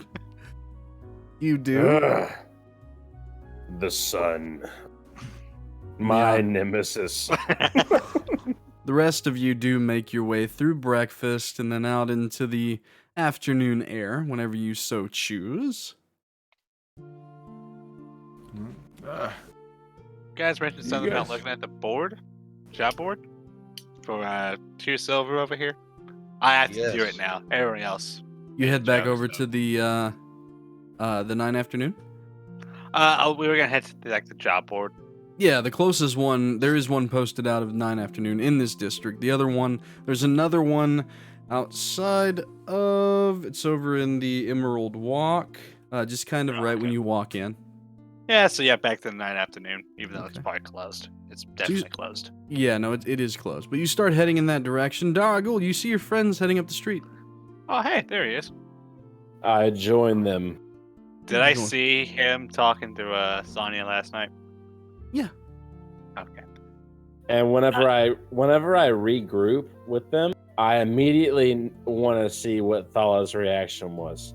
Like when she first So was Thala she notices you jealous? coming. Was she angry? Roll a perception check. Ooh, it's weirdly it's a 18. An 18? Plus something 2. So I'm pure 20. 20? Thala seems hungover AF as you approach. Mm-hmm. Her one eye kind of goes a little bit larger as she sees you. She's trying to kind of block out the sun. She just kind of gives you a half-hearted wave as you join the party. No sign of anything. Everything working all right. You smell of sex and disappointment. Yes, I was very disappointed. So, like a Wednesday night, Tuesday night? Are you sure you don't want to take me up on that shower? I'll pay for it. You I guess stink, sh- Daraguul. I grow tired of this nonsense. I mean, just we can just give me a damn moment and I'll It's not hard. There are places around town that you can pay to take a shower. If you would like to do so. Ugh. Yeah, I'm gonna shower. Okay. To appease the group, I'll shower. Okay, so you head off, and you spend the next hour or so finding a place with a decent price. You end up spending 7 copper, and you take a semi-decent cold bath. Cold bath, huh? Mm-hmm. Yeah. The other individuals, you guys make it back to 9 afternoon, and you do see the job board. There are some, I mean, it's places that are looking for hire, laborers, Yeah. things like that. The only thing that really strikes your interest is someone by the name of Gilbert Dowry is looking for someone to investigate whatever is going on in his cellar. It's paying 175 gold for everything figured out, though. Have I heard of this name before? Gilbert Since I Dowry? know it's- Yeah. Just like thinking about it? No, not off the top of your head. And he lives in the Radiant Way? Mm-hmm. Colfax Street. Colfax Street. Kind of like rubbing my head, kind of like nursing the hangover. So we have this job. We It's can, probably like rats or something. Probably something simple. And then wasn't Daraguul talking about some kind of Yeah, some kind of Mirror. expedition, yeah, out to the Yeah. Lake of Mirrors, yeah. Yeah. You guys gotta wake up for that though. What was that one paying? I don't know. I 150? don't remember. I never specified. He never specified. You never told us how much it was gold. paying. I said we were helping out an old friend of mine. That is true. That is true. Well, we Wow. could take on both. This Clear is out a true. cellar and then. Mhm. 2 silver here's looking to get a little coin in his pocket. I like so it. we can take it. He Yeah. owes us money. We have another day. Yeah, that too. We have another day before we can meet back with Raz for any potential jobs with him. Let's go find Daraguul. There's only a few bathhouses nearby. I bet We you can it probably stinks. smell him. You're right. Beatrice, find his scent. Beatrice kind of looks disgusted. Head down, starts to walk. It doesn't take long to eventually find Daraguul. About an hour and 15 minutes later, walking down the street. I think we found him. He looks better. He does look better. I don't know if he feels Kinda. better. Look at that face. Well, Looks like he's sucking on lemons or something. they do give you lemons at the bathhouse. I don't know why. I guess it freshens up your set. Your They're breath or something. complimentary. Complimentary lemons, yeah.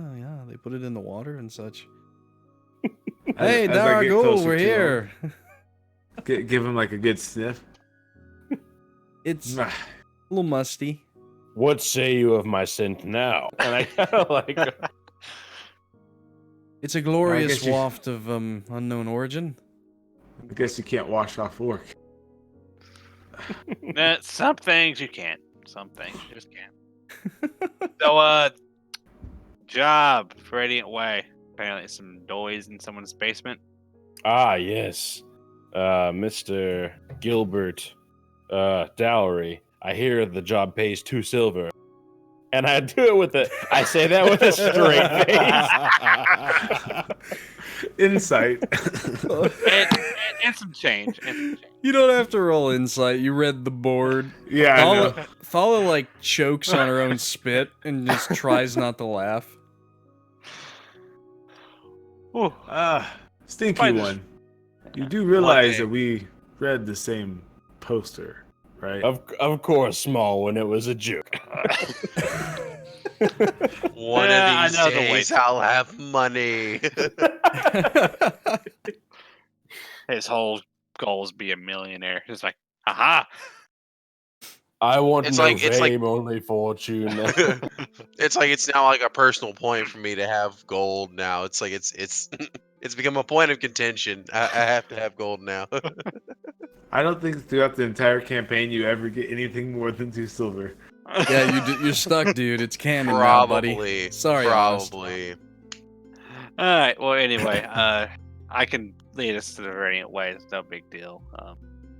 Let's just head that way. It's probably just rats or something. It's You fine. guys both have the address. If you want to head in that way, it's not hard. You know the Radiant Way very well, Isaiah. Try to warn Daraguul, you a little less. You know it well I enough look- to get to the keep of Azaram. That's about it. Go I ahead, looked at Vogar. Thala. I don't know, something. Let's see, 175 gold for Sounds like a rats? scam to me, but if he has it, we'll be taking it, right, Vogar?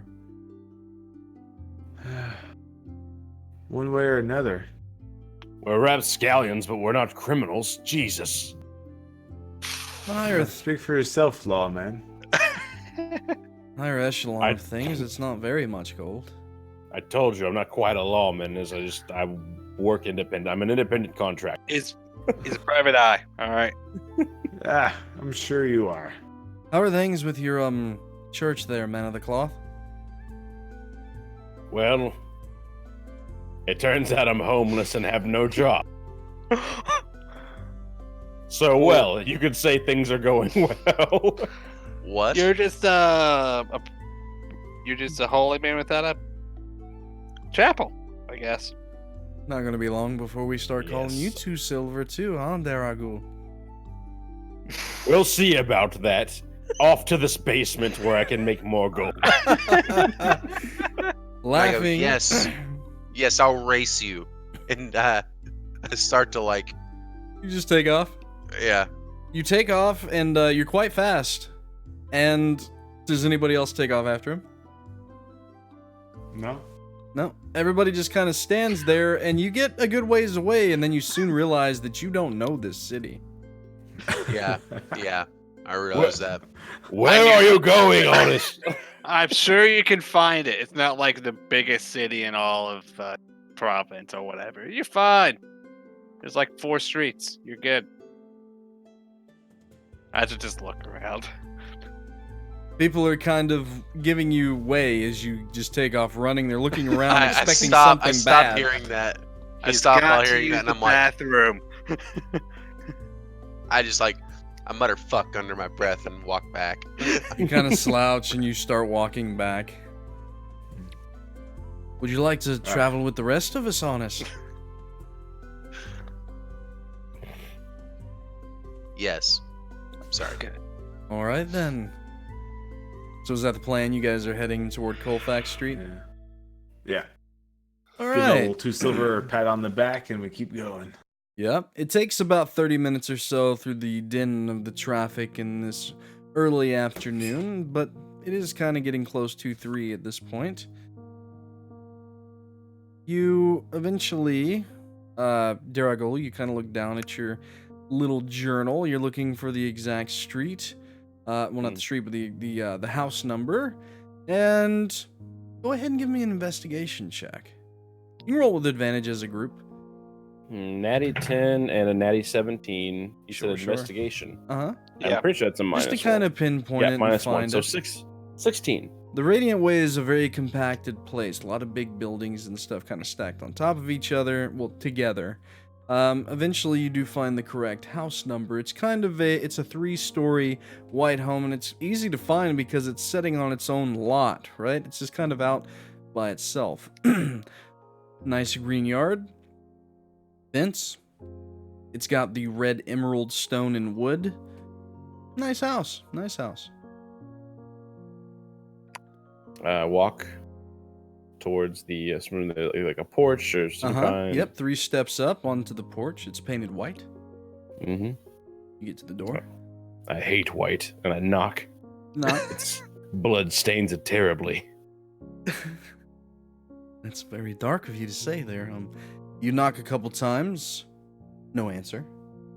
Although it's dark, it might be true, and I knock even harder. You knock harder. I'm coming, Hello. I'm coming. Jesus. I ate him. Right. I ate him. I'm like knocking as You well. guys are just knocking impatiently. The door ends up opening. You see a small gnome with shoulder-length black hair. A very aristocrat kind of look to him. He's wearing a fine little suit. You see the chain of presumably a pocket watch and or wallet. Yeah? I'm Yes. assuming. Oh, sorry. Well, Go don't all talk at once. Are you selling something? We're here to What is destroy that what's in the smell? cellar. What? Your job posting. Got some noise in the cellar. We're to take care of it for you. Oh. Wow, I didn't expect so many people to show up all at once. Interesting. Yeah, I'm trying to find someone that'll check out my cellar. I'm just too damn afraid to go down there, to be honest. And he kind of walks out onto the porch. You want some tea or something? Maybe after we get done. Where's the door to the cellar? Is it out back? Right to it. Oh, okay. And he give me a second, and he goes in and reaches around and he grabs a large key ring. I'm just around the side. It's locked up. I've been hearing all manner of things, from groans to screams to things falling, and it's just kind of really freaking me out, you know? I just want to get a good night's sleep, and you do notice that he has dark circles under his eyes. The militia won't come and check it out. They're like, it's probably like rats or something. And I'm just, man, let me tell you, I don't know what it is, but I want to get it taken care of. Job posting said what, 150 gold, 80 gold? What was it? 175. I'll pay I it. think it. 75. I believe it was 180. I believe it was 182. You all are all saying different things. We'll call it 200. We'll call it square if you can figure it out, okay? That sounds Okay. good to me. All right, That sounds about accurate. follow me then. And he starts taking you around. Yeah, this home was built I guess right after the cataclysm, and I bought it. You know, I never really went into the cellar. I have a couple wine casks down there. They're just aging, you know, but too afraid to even go down there and see what's going on. I haven't been down there in 20 years or so. And all of a sudden, noises, things moving about down there. It sounds like it's freaking me out, man. And he gets you around to the back of the 3-story home, and you do see kind of a double cellar doors laid at a slant. There is a lock on it. Yeah, let me just get this, and he puts the key in. Not that one, another key. I'm sorry, I haven't been down here in a while. And then the third key finally clicks it open, and he pulls open one door to one side, and then the other. Well, there you go. Alrighty, thank you. Just come back and knock on your door a bunch of times when we get it figured out. That will be fine. I'll just sit over on the porch this time, if that's okay with you. You know. That's perfectly fine. Yep, It's your house and all that. Yeah, Just come on up whenever you're done, and all that. Yep. And he just kind of starts walking away. No. Toward the front. Yeah. Might I ask a favor of you? Yes. Fetch me some wine. Some wine. Some wine. Oh, okay. I swing Preference? my sword better when I'm loose. You know what? That's fine and dandy. Give me 1 second, and he goes running off. And a few moments later, he comes out with a bottle of wine that he hands over. It's nothing special, just some Merlot, you know. Thank you. And I rip the cork out with my teeth. You and rip it spit out and you spit it. I'm just onto my grass. That's fine. He waddles over and grabs it, puts it in his pocket, and I begin to drink from the bottle. and you begin Do to you drink. think and by chance? yes, sir. Is he you gonna can throw in drink that whole thing? And you just hear the glub glub glub. Yeah, It's yeah, most likely gone already. yes, short friend. Do you think you can throw in a full cask of wine as well? I as tell can you what, tell? there was several down there. You can have all of them if you can get them up out of the damn cellar. At this point, I don't need them. Just figure out when the hell's making all the noise down there so I can sleep at night peacefully. I mean, you know, I'm a young gnome, and I bring women here all the time, and they're always like, "What is that noise down there? Are you some kind of killer or something? Are you gonna lure me down into your cellar?" They start freaking out because they hear the screams, and then they leave, and it's awkward, and I'm just so frustrated. So have all the wine you want when you get down there, okay? Just figure out what's going on. I'm gonna insight check just real quick. Sure. Are you some kind of killer? Do I look that's a like some kind of 19 killer? That's a 19 plus 3. Everything that he seems to be saying is truthful. You interest yourself with chatty women. Yeah. I'll tell you that. Is that a problem? I You- like my women. Well, no, Silent. I was gonna make a bad joke, but I'm not gonna. Okay. You begin to say something, you think better of it. But yeah, no, I mean, he seems to be truthful in what he's saying, Shawn. Isaiah. Okay. I make a mean joke in Orcish. That's foul. Ooh. All right. Yeah, Damn, yeah. I need to learn Orcish. You're standing in the Yeah. backyard. Believe me, you don't want to know what he said. Like Yeah, I said, tell me, I wanna I'll be learn around the Orcish. front. Just figure out what's going on down there, you know? Be great. Yep. I'm gonna go ahead and head down. He starts waddling. Isaiah takes the first couple steps down. It's very dark. It smells musty, moldy. You get about 6 steps down. What's the rest of you guys doing? Daraguul, do you have any of the wine left, or did you finish it off? Oh, it's Could empty. I have maybe? Oh, okay. No, it's gone. Son of a Um, bitch. I'm sorry. I'm sorry, but you know how these things happen. I do. Man, Maybe when I get to one of those casks, I'll finish it off myself. you hear steps behind you, Isaiah. Thala is behind you. Okay. Well, I guess they're going without us. Shall we? Yes. Let us go, small one. Let us go. Beatrice looks at you, Vogar, and then like looks at the steps and then back at you. Oh, girl, you shouldn't come down here. You should stay here with the weird gnome. Like as you're saying that, she's already walking toward the front of the house. or just do what you want. Either way. It's like, I'm like, let's go down there. Let's go. She's a real free thinker, that goat. Yeah, she just keeps walking. She has a great personality. Yep. So Thala is behind Isaiah. What are y'all doing? I'll go behind Grimm. Thala. Yeah. Okay, so you And, start making your way down.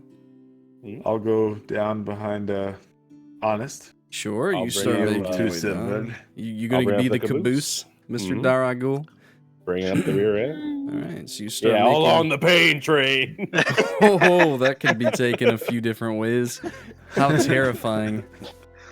It's No, just the very- pain train going to Bone Zone. It's not a big deal. Terrifying. Terrifying. I don't like where my head's at in this position. Right? Oh, gosh. So, Welcome to the boneyard. ooh. All right. Let's get back on track. This has gone. Yeah. This has gone foully off track. It's from the night prior and all the drink. It's okay. So Isaiah and then Thala, followed by Honest, Vogar, and Daraguul, you begin to make your way down the cellar steps. They're a lot longer than typical cellar steps, but you know, whatever. And you begin to make your way down. You get what you think may be midway down, and you still don't see the bottom. I mean, those of you with dark vision, it goes for quite a ways. Jesus. Isaiah, do you have Yes. dark vision? Oh yeah. All right. You go another 10 Steps. steps or so, and you start to make out a faint glow from the bottom.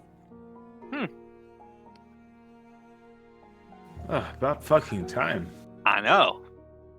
Apparently Ugh. it's leg day. Like I said, you guys are heading down. It seems to be taking much longer than it should. But you do see light. You guys continue? Yeah. Isaiah, first, you get toward the bottom and you finally see the ground, and right about 2 feet ahead, you see the beginning of a very fine-looking red rug, like red and black rug. Your foot hits the ground. As it does, Mr. Caboose Man Daraguul, you hear the doors that were letting the sun shine in slam shut behind you. The doors have closed. You guys He's gonna all kill hear us it. all. He's gonna kill us all. I don't believe it was the gnome. Uh-huh. Maybe he was a killer. Maybe. Maybe. I suppose Maybe. it's possible. Well, he hasn't met So- me yet. Are we still going to get gold if we kill him? I mean, You guys are- obviously, because he's gonna take his goal. You guys are all He's got having to have this. whole gold in the house. You guys are having this conversation as you're like getting off the stairs and into this room. Isaiah, you're kind of the first one in. It's 20 by 20. There's 4 lit torches glowing kind of a dim red in all 4 corners, which is weird. There is this fine red and black rug laying across the floor, worked square stone tiles, you know, about the cellar walls.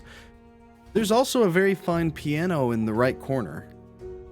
Seems to be something laying atop it, but what kind of gives you all kind of like run into each other and stop.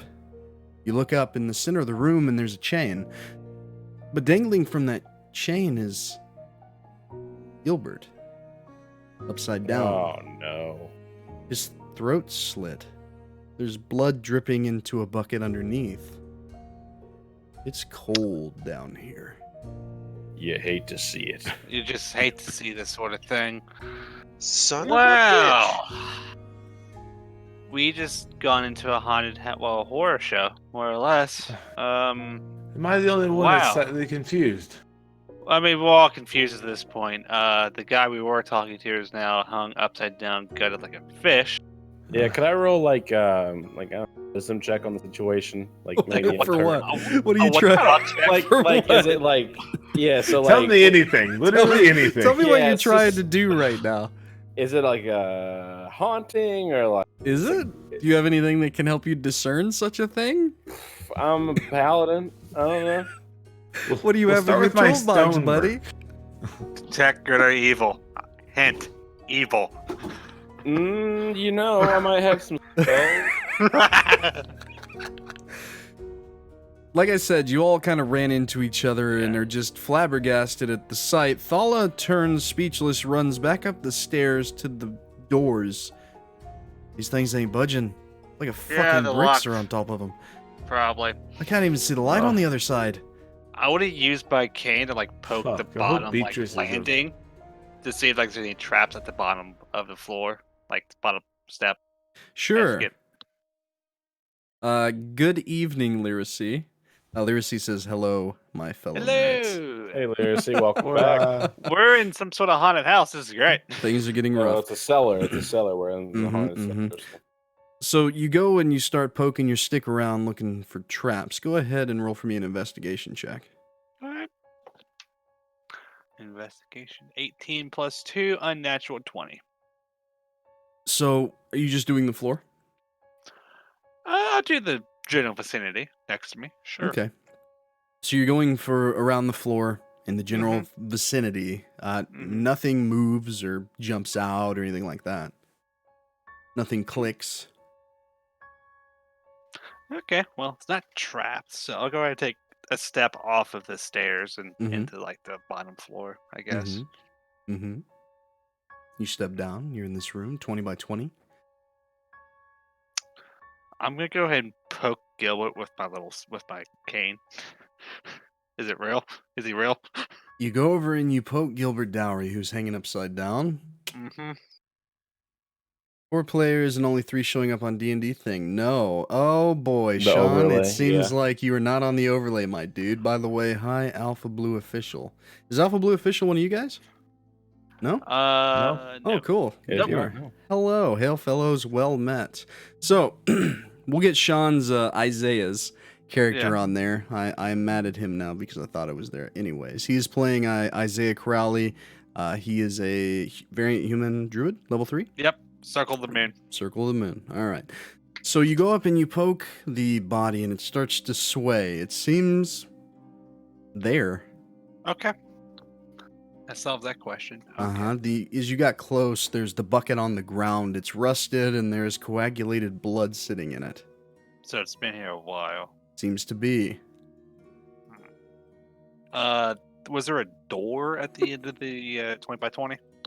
Looking around with the previous investigation check, you don't see any doors, just the stairs behind you. By the way, thanks, Lyracy. That's hilarious.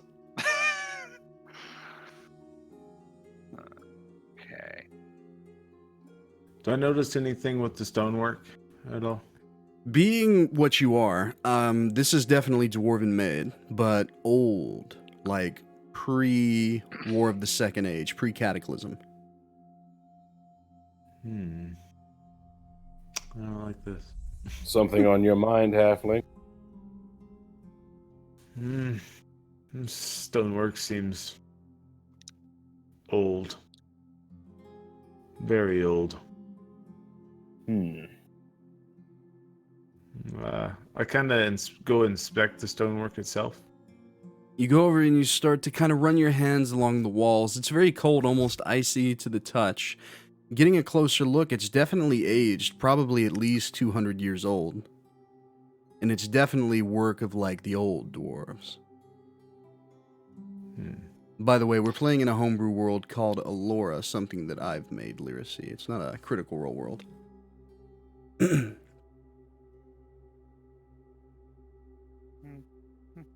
gotta grab one of the torches off the wall. Uh-huh. You go over, and they are about 15 feet up. How tall are you? You're like 6'8". Yeah, it'd be kind of So hard I'm to big, reach up there, that's- but in the one right corner, there's the large kind of piano. Mm-hmm. In the other 3 corners, they're open. And if you wanted to kind of jump and reach or get some help, you can get one of the torches. Yes, come. Small one. Come help me fetch a torch off this this wall here. Are you gonna stand on my shoulders? Of course. Now come on, quit messing around. Is that how There we're I doing go it then? over there. Oh yeah. I needed a step. Thank you. As I'm just holding him. You are a very strong halfling. Halfling. So, Daraguul, you kind of stand on the shoulders of Vogar. You reach up and you grab one of the torches, releasing it from its hold. It's cold. Like, you don't even feel the warmth of the flame. It's funny. This torch is for show. Look, small one. And I kind of like drop it down towards you. You don't Can I feel the hold it? heat. You can if you want to grab it from him. You don't feel any heat emanating from it. You even like run your fingers through it, like running it through a candle, and you slow and no heat. It's very strange, isn't it?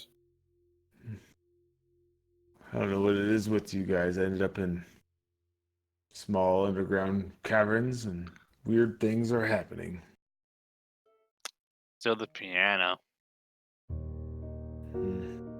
You say that out loud? Yeah, What did you say, Crowley? there's still the piano at the end of the right here. Go touch it. Yes, go touch it. I poke it with my cane. You walk over and you poke the piano with your cane. There's substance. I mean, it's there. Plop, plop. Looking over it, because you're human, you're kind of tall, the piano comes up just above the waist. Okay. There's a lid over where the keys would be, but there is a piece of parchment laid across the top. Oh yay, riddles! I get the parchment. I get the parchment paper. You reach over and you grab it, and it's very fragile. It begins to break as you touch it. I broke the parchment paper. Just the corner of it as you grabbed it. Seems very old. Okay. Is there enough light where I can read it? Yeah. Especially if who has the torch currently, Vogar? Yes. Yeah, if you're in the vicinity, you can like look over and read it. But what languages do you speak? Common, Judaic, Elvish, Sylvan. Okay, in Elvish, what you see, it's very short and sweet. We'll say it says "play dead." It says "play dead." What? Go on, honest. You're pretty good at playing dead, aren't you? What? What? Because you're constantly sick and almost dying. He makes a great point.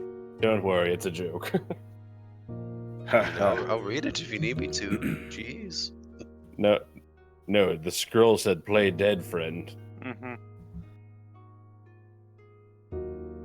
I plop to the ground and I'm like, You drop to the ground and you play dead. Roll for me a performance check. Oh, I think you might have got something there.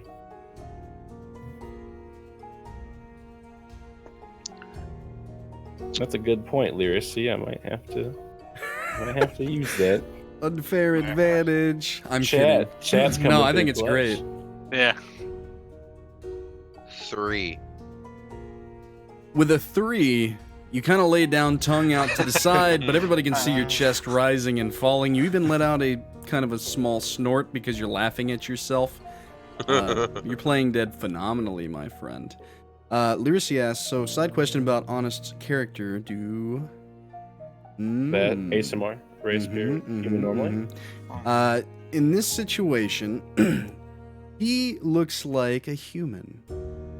And my players are doing a really good job of not noticing that he is anything but. But yeah, no, if he was to use his racial ability, maybe things would change. But there has been some things that have hinted toward Honest's backstory that he may be a lot more than what he seems. But currently, you're on the ground, you play dead. Nothing happens. Thala has been very kind of straight-faced, but she manages a small smile. Maybe we have to like play dead like as music keys since it's on the piano. Well, do you know how to play keys on a piano? Do I know how to play keys on the piano? I'm no. Does anybody have performance? I do. Do you really? Hey! Roll I for do, me. yeah. Roll for me. A general intelligence check. It is a natty 8. Okay. I'm thinking it's -1 though. Yeah, it's a natty 8 -1, so 7. A 7. Mhm. There may have been once or twice that you may have dabbled in instruments when you were young, but not very often. Mhm. You may be able to remember that, keys are labeled. There's different notes, represented by the letters of the alphabet. As in what order, you're not quite sure. Okay, we'll give it a shot. I mean, I'll go. Let's check. Listen, You walk I over to the believe piano. in you. What are you doing when you get to the piano? There's a bench, right? There's a small bench, and then there's a cover over the keys. Okay, so I'm going to sit. You sit. Hold on. Remove cover. You try to lift it. It's stuck. We have a problem. What's that? Isaiah, I can't remove the cover for whatever reason. let me see this piece of parchment that you're holding. Sure, I gave it to him. So the parchment was falling apart. Oh yeah. If you're being delicate with it, you could slide it to the edge so that Vogar could take a look. I will do that. Otherwise, Yes, it could be slide bad. So, Vogar, you would have to climb up on the bench or on someone's shoulders to be able to see the paper. I don't know what you mean by that, but I do. You stand up on the bench and you look down. What languages do you speak? Common, Dwarvish, Elvish, and Halfling. In Elvish, you see the words "play dead." Dead, the word dead, is capitalized in the Elven language.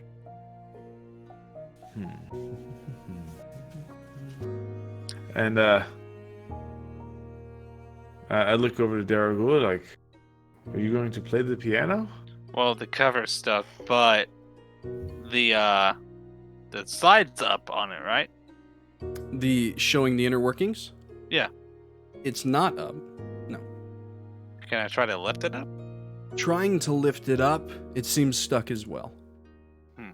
Excuse me.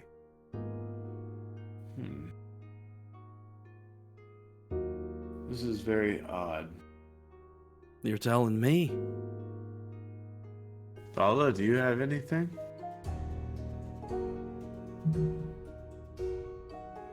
We're down in the cellar of some gnomish man that sent us down here to look for strange things, and here he is dead, hung upside down on a chain. And there's a fucking piano in the corner with a paper saying "play dead." I don't have many ideas. Do you? Either we literally follow Two Silver over here and lay on the floor and act dead, or we literally play. I think it makes enough sense that we Dead. play dead on the piano, but Piano. it's stuck. It's stuck. And she walks over and tries to lift up the cover of the keys to no avail. I kind of like take my axe and kind of try to jimmy. You're trying to jimmy it in. Roll for me a strength check. While he's doing that, can I investigate the body? Sure. How would you like to 12 investigate the +4. body? 16. A 16. Okay, but as you're doing that, you're trying to wedge it in, trying to pry it up. Honest, how are you investigating the body? I'm just gonna give it like an overall like look over. Like I'm trying to see Just if I eyes? spot anything like abnormal. Just perception, not investigation? I Just mean, I with your want to eyes? investigate. No, I'm looking at it. I'm like thoroughly looking at it. Sure, roll perception check. So you're walking around the body. Lyracy, this gnome is hung upside down. Throat slit. There is blood that is trickling from said throat into a bucket of coagulated blood underneath. And he's hung from a chain by his feet. Yeah, think pretty that's like dark. Pretty dark. The third nat 1 I've rolled tonight. And that one, your fears are starting to take hold because of everything that's happened to you over the course of the week. You don't know what to think in this moment. You're having a hard time concentrating. But it is that man, that gnomish man that you've seen up above, and he's upside down on a chain, and his throat's slit. By the way, Mr. Vogar, you start to jimmy it in there, and you're moving it. And you're really, like, working it, right? Honest, as you're looking at the body, even though you rolled in that 1, you are looking in the direction, as are Isaiah and Thala. As you start to jimmy it, Vogar, the other 3, you start to notice that the body begins to move ever so slightly up and down. Can I go get the body down? You turn and you look toward it. What would you like to do? I want to approach it. You approach it. You're a tall, standing man. Mhm, You're kind of head to head with the slit. We do know the gnome's name. It is Gilbert Dowry. They were just speaking to him on the surface. He hired this party to go down into the cellar, investigate what was going on. He was hearing screams, things falling over, but then they found him down here, seemingly dead. So you walk over to the body, Daraguul. I try to grab him and pull him down. You grab him and you pull him down, and you start to hear clicks from above as the chain. You're starting to see the chain runs up into a hole of some sort, and as you pull it down, Vogar, as you're looking toward the piano, the lid starts to open, showing the keys underneath. So one of us has to hold him down while the other one goes to replace the piano. Daraguul, finish pulling him down. I think we're on to something. All right. You pull the rest of the way until it stops, and then the lid of the piano is open. Well, I've only done this drunk time or two. Literacy half and half. I had some inspiration from this from another puzzle, but I've mishmashed some things that I've built into this. So Vogar, what was you doing? I was like, I just kind of like cracked my hands. Like, I've done this drunk time or two. Played a piano. All right, so you walk over and you sit down. Are you proficient in performance? I am not, but I do have a +2. But you're not proficient. That is Negative, good to know. sir. So you sit down and you're looking at the keys, and you don't know what key is what because you've never played a piano. You just genuinely, are interested in music and such. Roll for me a performance check with disadvantage if you plan on hitting any keys. All right. 15 and 15. Wow. Interesting. That's not bad. 15 plus 2, 17. With a 17 and not being proficient, really stating that, not being proficient in performance and not knowing much about pianos, you hit one key and it rings out, but then you hit another key, it rings out, but then you hit a third and there's no sound. And you start to watch as the 4 walls start to move in about a foot. Making Okay, this 20 by 20 room now a 19 by 19 room. Okay, I Oh crap! grab the chain where he was holding it. You know how to play. Go over there. You walk over and you grab Gilbert Dowry holding the chain. Go play.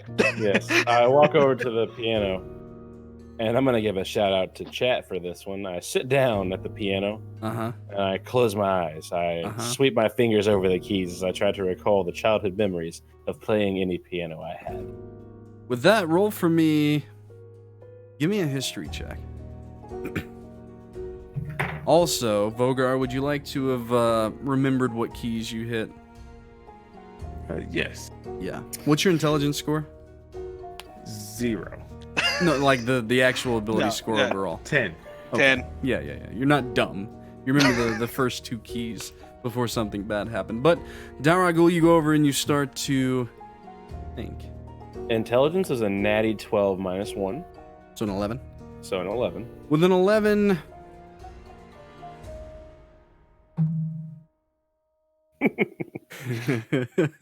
With an 11... This is... Larissa says, you guys aren't meant to be in chat, cheaters. This is between the DM and I. Oh, I love it. That is true, by the way. So with an... Hey, I tell you what, Lyracy. Does his 11 pass or fail? I'll leave it up to you. Oh. Ooh. Dun dun dun. I think they made a movie about this. Ooh. We'll give it a moment.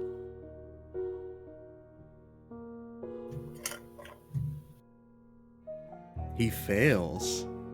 Daraguul. Literacy, tough crowd. Wow. That hurts. Hey, Lyracy said flip the coin, so hey, man. So, with that, you don't recall the order of the keys. You remember the notes, right? B, C, A, G, F, E, D, C. But you don't remember the order. I scratch my head as a half-orc would, and I begin to fumble about the keys.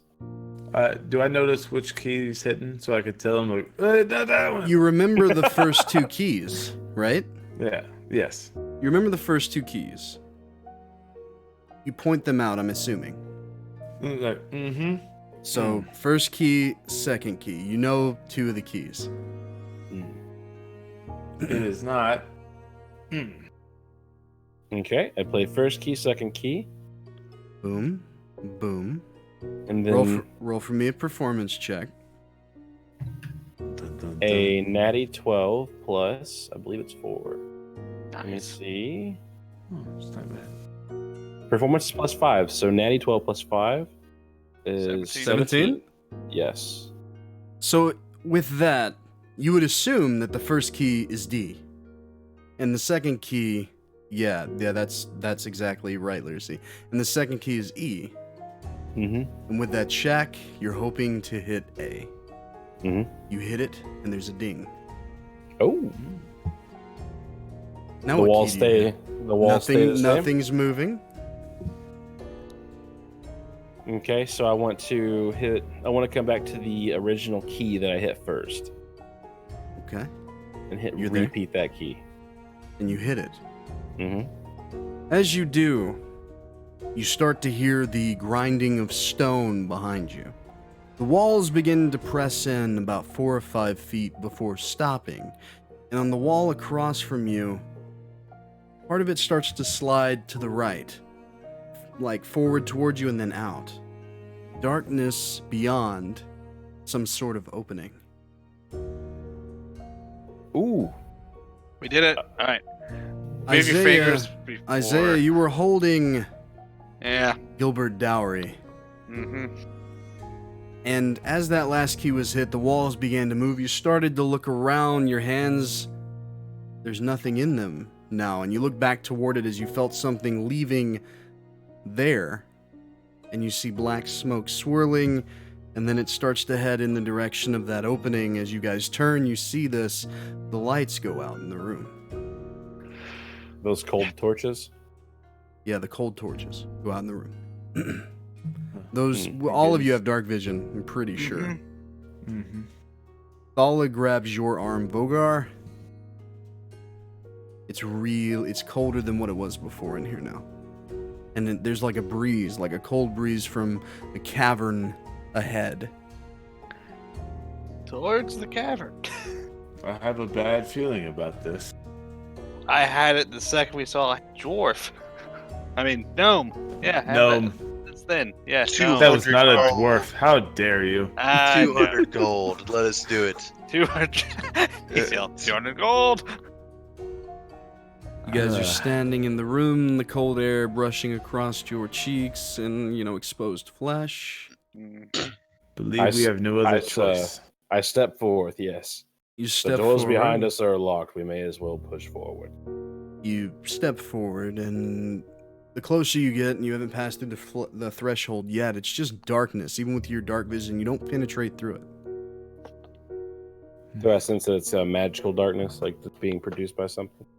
Roll. Do you have Arcana? Are you proficient in Arcana? I'm gonna go ahead and say no.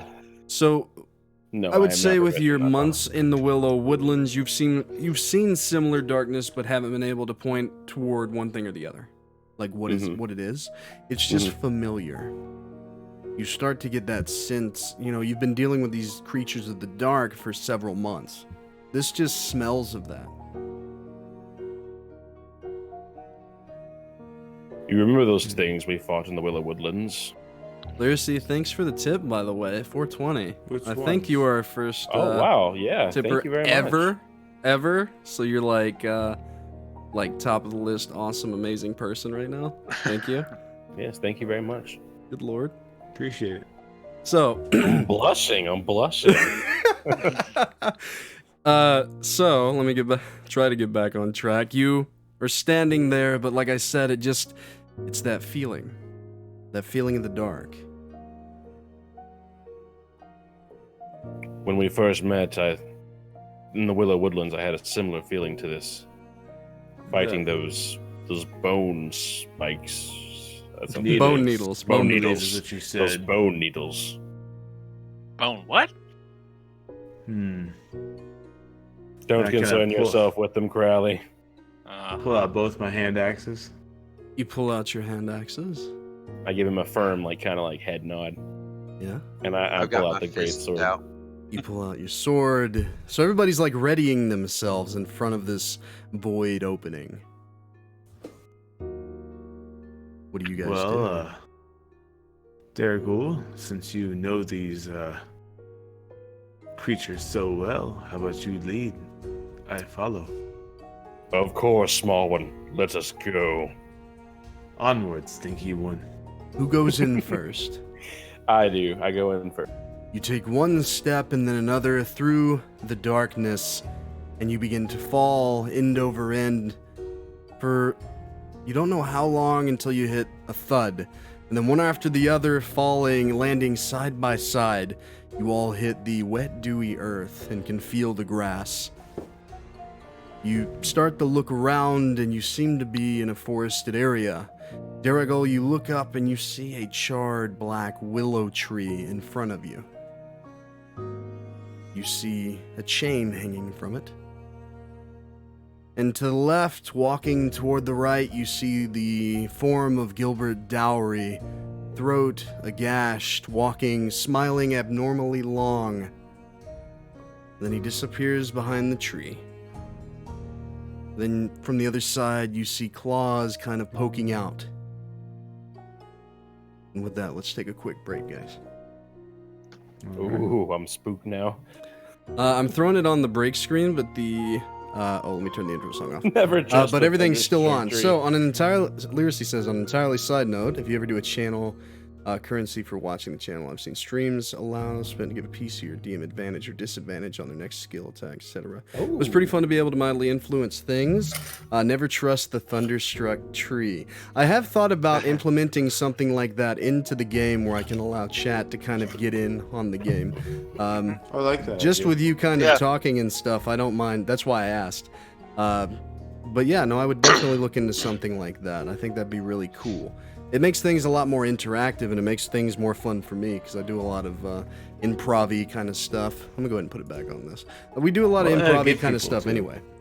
So It'll give people like a reason to watch it. Like, oh, I Heck can yeah. like fuck their shit up. Yeah.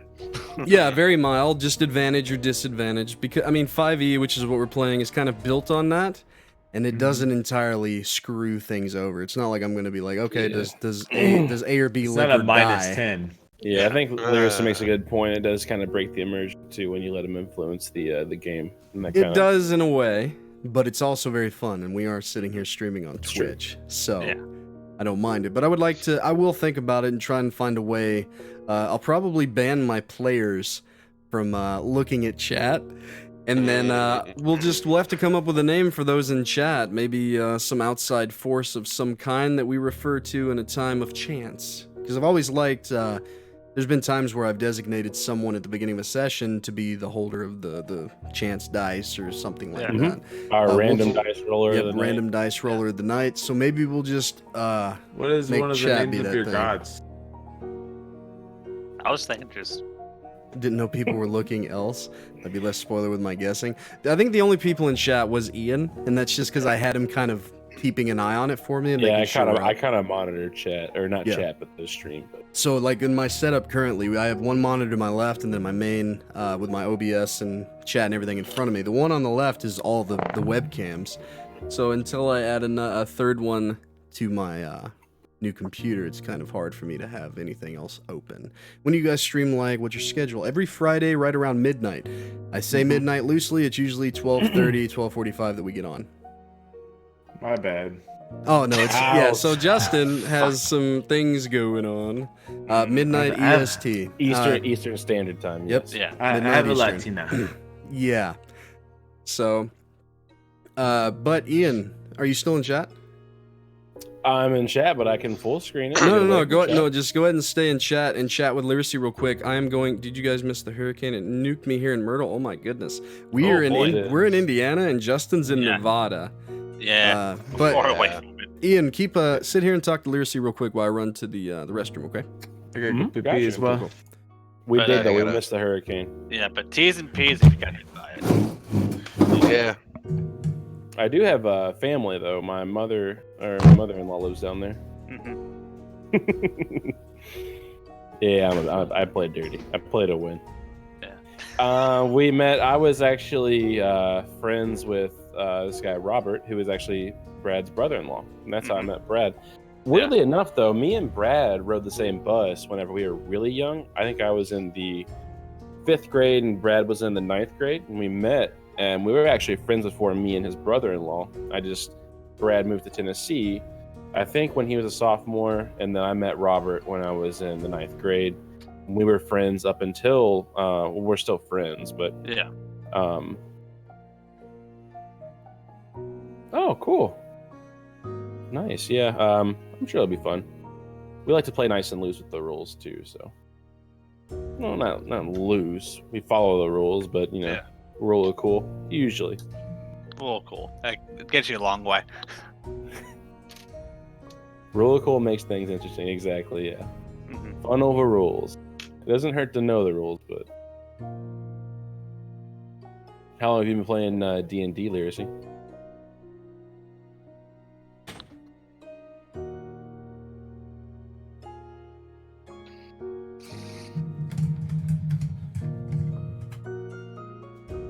Alright. I'm gonna go back full screen just for the... How'd you guys meet? I'm assuming you've been talking. Yeah. Mm-hmm. Oh, Life Cleric, nice. My second favorite PC was actually Life Cleric. He was Daedric Beaticus III. Still a character that's canon to this day. Yeah, I don't think I can do the accent anymore. But he talks like this. His name was Daedric Beaticus III. It was a lot better at one time for sure. Yeah. Yeah. Holy Sword. Was it the Holy Avenger? Nice. That's very, very not anime-esque, but very cool. Oh gosh. No proficiency. Oh. Oh no. What? Lyracy's talking about having to kill a demon lord with a holy sword, but no proficiency. Blunt trying to hit a weapons, 19 blunt AC. weapons. Only a plus 2 Classic to hit. clerics. Go with the Like- rule of cool. Just let it Yeah. happen. Hey, for sure. For I used a sure. hammer. I used a hammer in my cleric days. Yeah, you did. I think I gave you. So, Lyracy, I don't know much. How much you get into like 5th edition and like where all the lore comes from for the main stuff, but it's heavily based off of R.A. Salvatore's like Legend of Driz series. And there was a you're good. And there was a hammer. What was the hammer called? What was Shawn, the hammer that you threw and you said its name that came back? Aegis Fang. There you Yeah. go. And that's what we gave him. Yeah, I think it called Just like called it Baylor's Bane or something God. like that. But it was light based. Hold on, now I have to know the name. Iridescent Blade is what he called it. So I haven't heard of it, but it could be like a legit thing or something just awesome that they made up. This campaign was 6 months. So are you in a campaign currently? Would you say you were starting something on Sunday? Oh, nice. First ever campaign, I got the Sword of Cause in the first session. Sunday. Hey, we were, before we were Old Bones Grim Tales, we were Sundays and Dragons. And because we played on every Sunday. But we went a little bit darker with our tales and stuff and changed it over to Old Bones Grim Tales. So, and we play online so that we can play with Justin, which is an old friend that moved to Nevada from Indiana. So, things are more fun here. Drink. Oof.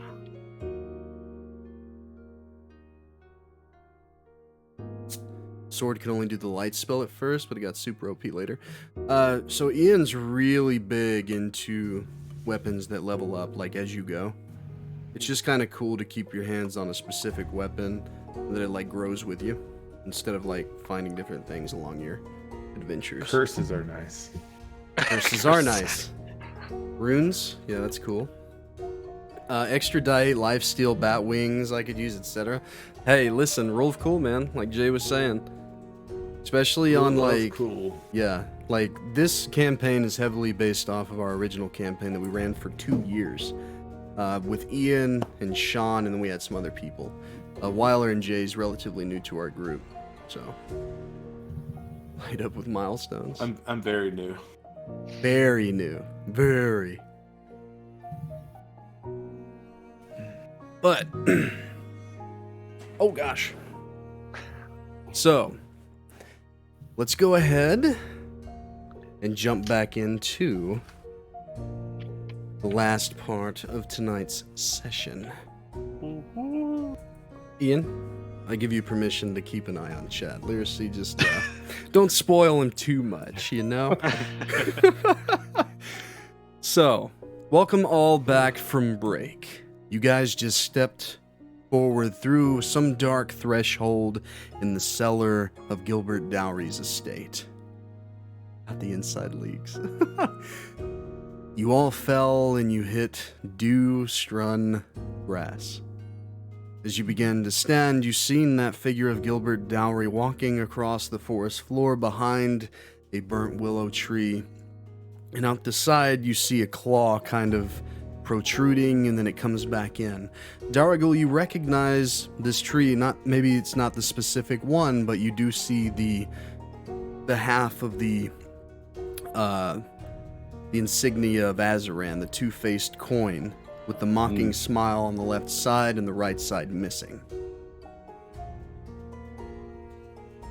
The one I saw from before. Yeah. It's oddly familiar to the first encounter of the campaign. Mm-hmm.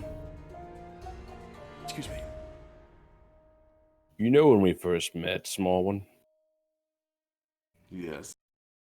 When I ran into your wagon. I can't forget. It was in a woodland much like these. How so? A very familiar landscape. These trees, this one in particular with the insignia here, very similar. Do you think that's what you're going to be fighting? You know, I couldn't tell you. We should be weary.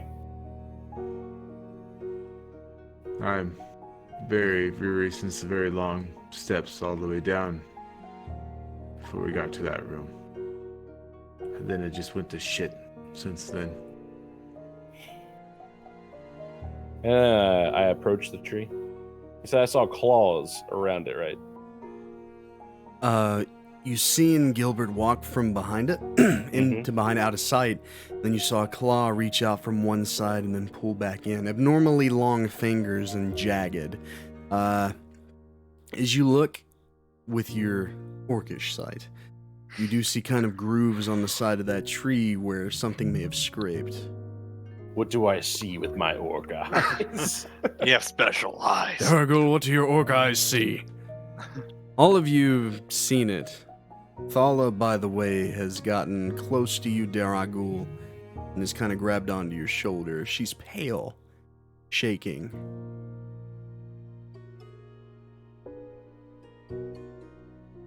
Okay.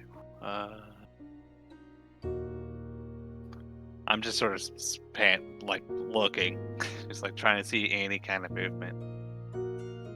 Ooh. Go ahead and roll for me a perception check. What? Oh, that'll be a 14. With a 14, you look around the area, looking for movement. You look to the left, and there are willow trees all about the place.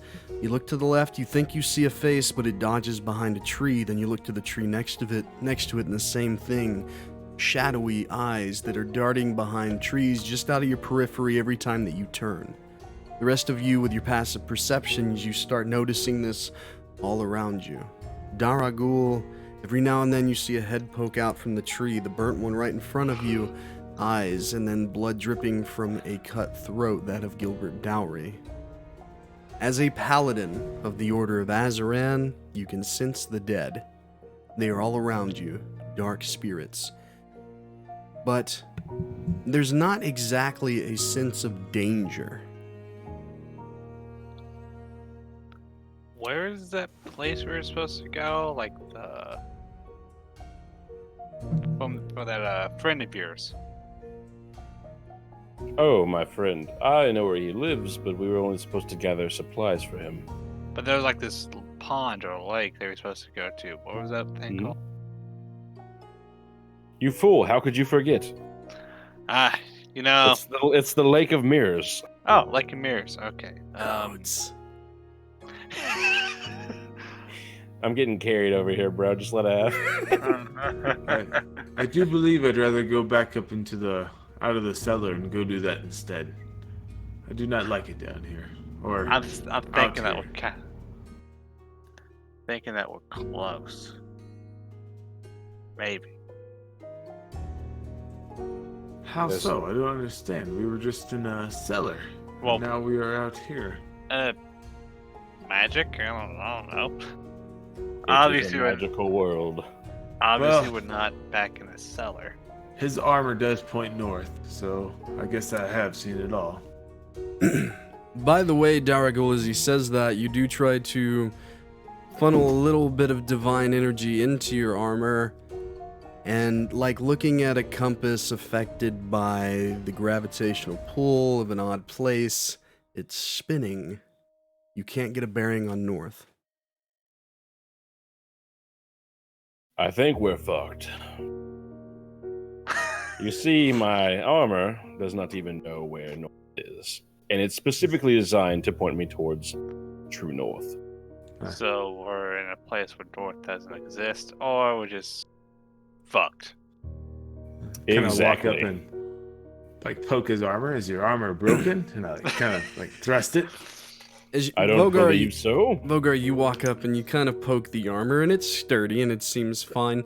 You finally get a good look at Thala, though, and she is very pale, and there's tears running out of her eyes. She seems very shook, unlike you've never seen her this way.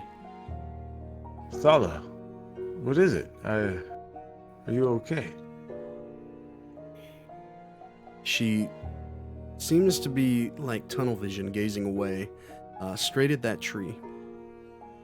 Doesn't even notice your words. The grip on your shoulder, Ian, it tightens. Like painfully. You know that she's strong because of her secret. But I look towards the tree that she's looking at. you look toward it, and what you are picking up on now, something that Daraguul has already noticed, there is a circle with half of a face to the left, and it's got this mocking smile. But as you're looking at it, it's almost as if it's laughing. The face is moving within the burnt tree.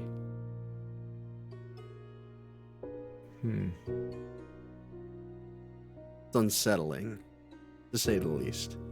The tree there, it is awful horrid. Well, how about we light it on fire? And I kind of literally just kind of pull out my my tinder box. We could kill it with fire. That's an idea. That look, Ian, jeez. Anyway. Her grip does loosen, and she just stands there looking at the tree. Don't worry. I'll take care of you, Thala. Stay near me. I'd like to attempt to catch this tree on fire. You begin to walk toward the tree. What do you do?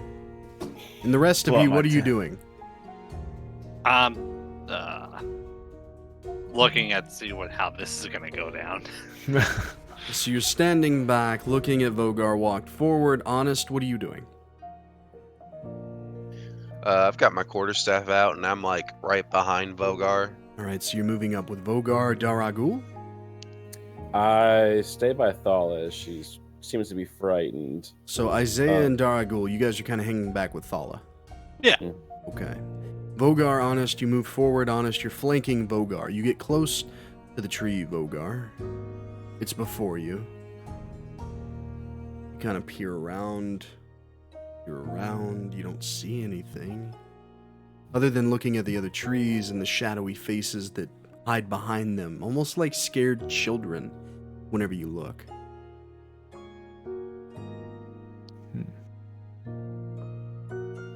Fucking burn through the witches. What do you do, sir? I light my tinderbox Mm-hmm. and toss it onto the tree. You light your tinderbox, and in aggravation, trying to figure out what in the hell is going on here, you toss it toward the tree. The mouth of that, the side of that sigil, that two-faced coin that is half missing, the mouth opens. The tree opens, and the tinderbox goes within, and flames begin to burn rapidly all about it. It's catching fire much quicker than it should. You start to hear screams from within. You think.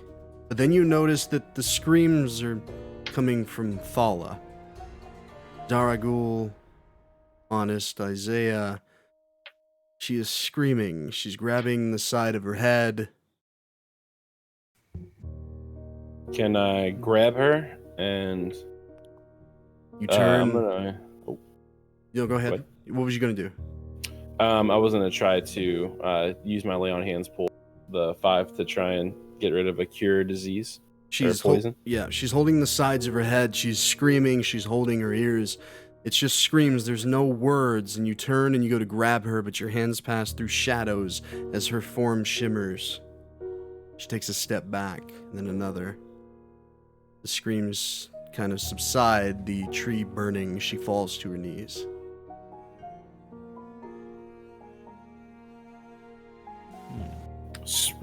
Stop the tree!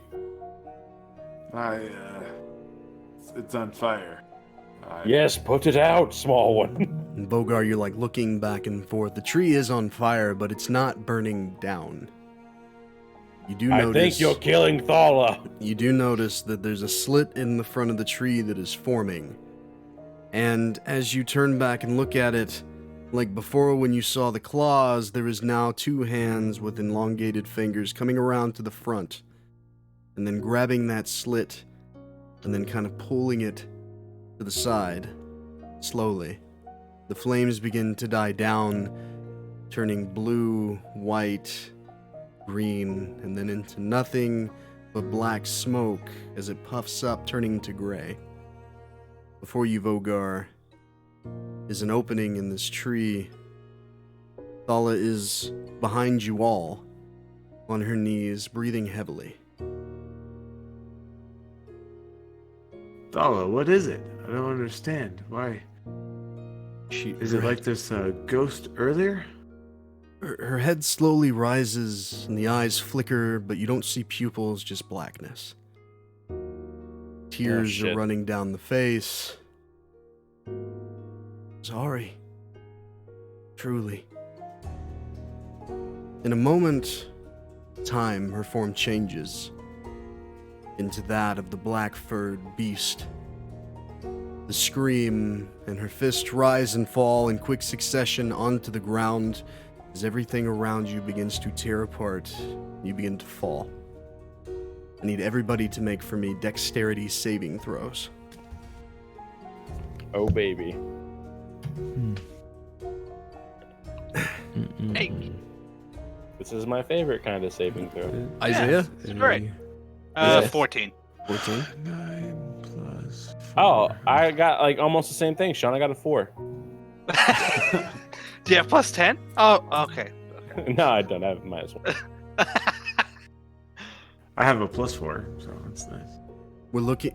Yo, what the I got hell a is 7. going on? Something bad. We're looking for a Something 15. bad. We're looking for a 15. Did anybody get a 15? I failed. Fail. I was 1 off. but Fail? I have no. a 13. Vogar failed. Daraguul. I think we all failed. I think we all failed. Ian, what'd you get, bud? 4. He got 4.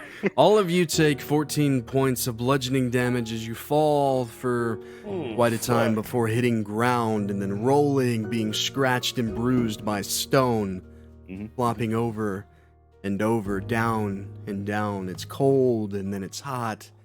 But eventually, almost like you're being think of it like being ran through a dryer constantly, but then it eventually all stops.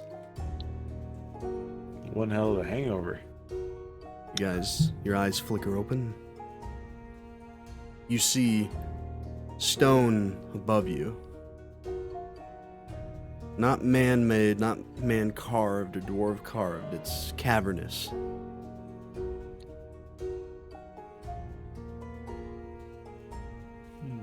You, halfling, don't you know much about stone? You say as you're pushing yourself up, kind of spitting the blood to the side. Lyracy, earlier in the campaign, it was like found a out that, she think of like a badass Sasquatch and or Yeti. She's a shape changer. She's cursed. Bigfoot. Yes. But continue, guys. You stand up, you spit the blood out to the side. The rest of you are trying to make yourselves, figure your way up here. It's painful. Oh, fuck. Oh God. Yeah. Oh God. I'm not sure about this stone. Let me take a closer look because I'm wiping the blood off my face from falling. You stand up and you begin to look, and being of Dorith Rock and or the Four False Hold, it reminds you of the tunnels beneath the great cities, far beneath the great cities. It's even warm like that. This reminds me of a place I've once been. Mm-hmm. Oh, great. Back in your militia training, whenever you guys would head deep to investigate the Upper Dark.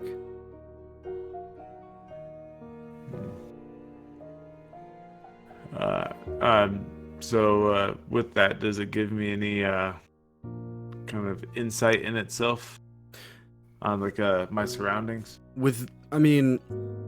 What you're getting is you feel like you're in a place that, not that you've been before, but similar. You feel like you're far beneath the surface. That, what do you call it?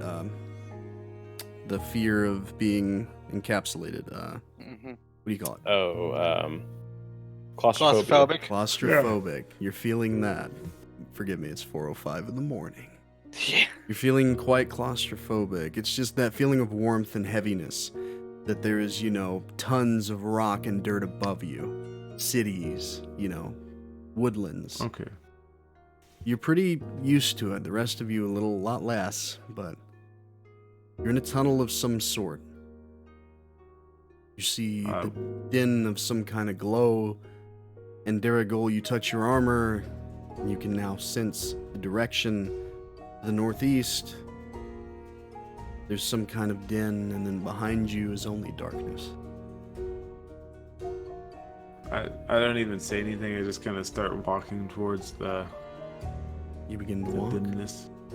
Yeah, I kind Okay. of. Yeah. I come lumber along as much as I can. I follow. Yeah. You guys I all limp. stand, and you're limping forward, hurt, all kind of wounded from the fall, and there is this blue glowing rock that's kind of in the sides of the walls. You've seen it before, Vogar. It's very common in the Upper Dark, at least in this world. The warm kind of grows. You begin to walk forward.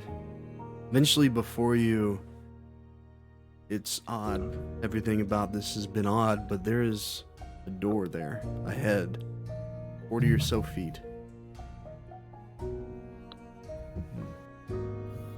Huh. What's this door look like from this distance? So there's the stone wall that just kind of comes to an end, like the end of a tunnel, but the door is there almost fragmented and put into this piece of tunnel. If that makes sense. Almost like sticking a puzzle piece there that doesn't fit. It doesn't look right. Ian, did you just shit your pants? Was not me. So. Okay. That was totally me. Sorry. I thought I hit mute. It didn't work. I tried to mute the mic. So as you guys are walking forward, you see this. It's quite scary, and Vogar shits himself. I'm kidding. Are you all fuck. right? Are you all right, small one? I have a bad feeling about this stinky one. You press forward, or what? What are you guys doing? Yeah, I Yeah. Me and Mhm. I'll press Daraguul. forward as well. Yeah. You guys are all walking. As you get closer, it's a door made from steel and wood. There is no handle, but there are two small holes. One blue and one black. And one white. Oh, a white one. Shit. Would my character be able to piece together the dots? Like it's like an 8 intelligence, so he's like not smart by any means. I would say so considering what you found in the beginning of the campaign, considering the note, it's not, I mean, they're keyholes. Looking at them, they are Right. keyholes. There's a black, a white, and a blue keyhole. Okay, all right. Well, that's kind of common sense then. All right. Yeah, so I mean, you're not dumb, Daraguul. Yeah. Like, if you can think of it like right now as a person, then Daraguul can think about it. It's kind of how I'm thinking about it. Oh, I'm smarter than Daraguul. Come on. You are, but when it comes to colored key into colored hole, I mean, come on. Yeah, you got me. All right. So, Yeah. I grunt and I kind of rummage through my Oh, bag look for a at moment, Wyler sitting up all of a sudden. and I pull out my black key that I You found in do. the very first minute of the first episode, Yeah. and I insert it into the door. You walk up and you all watch as Daraguul pulls out a black key and then shoves it into the door. On these keys, yours particularly, the end of the key is rectangular with three, teeth. Mhm. Quite big. Too big for this hole, but you kind of point it into the direction. And it changes and fits in. Did you see that? It formed to the hole. Mm-hmm. Got any more? Just to figure out how you got a key. I pull out that key that I found in Jebediah's house. You pull out a blue key. You have a key as well. Yes, I found it laying around the wreckage of Jebediah's house. Well, come on then. I walk up and I insert the blue key into the blue hole. How you made that sound, my friend. You walk up, and this key also very rectangular, 3 groove teeth at the end, quite too large, but it changes. Slides into the blue slot.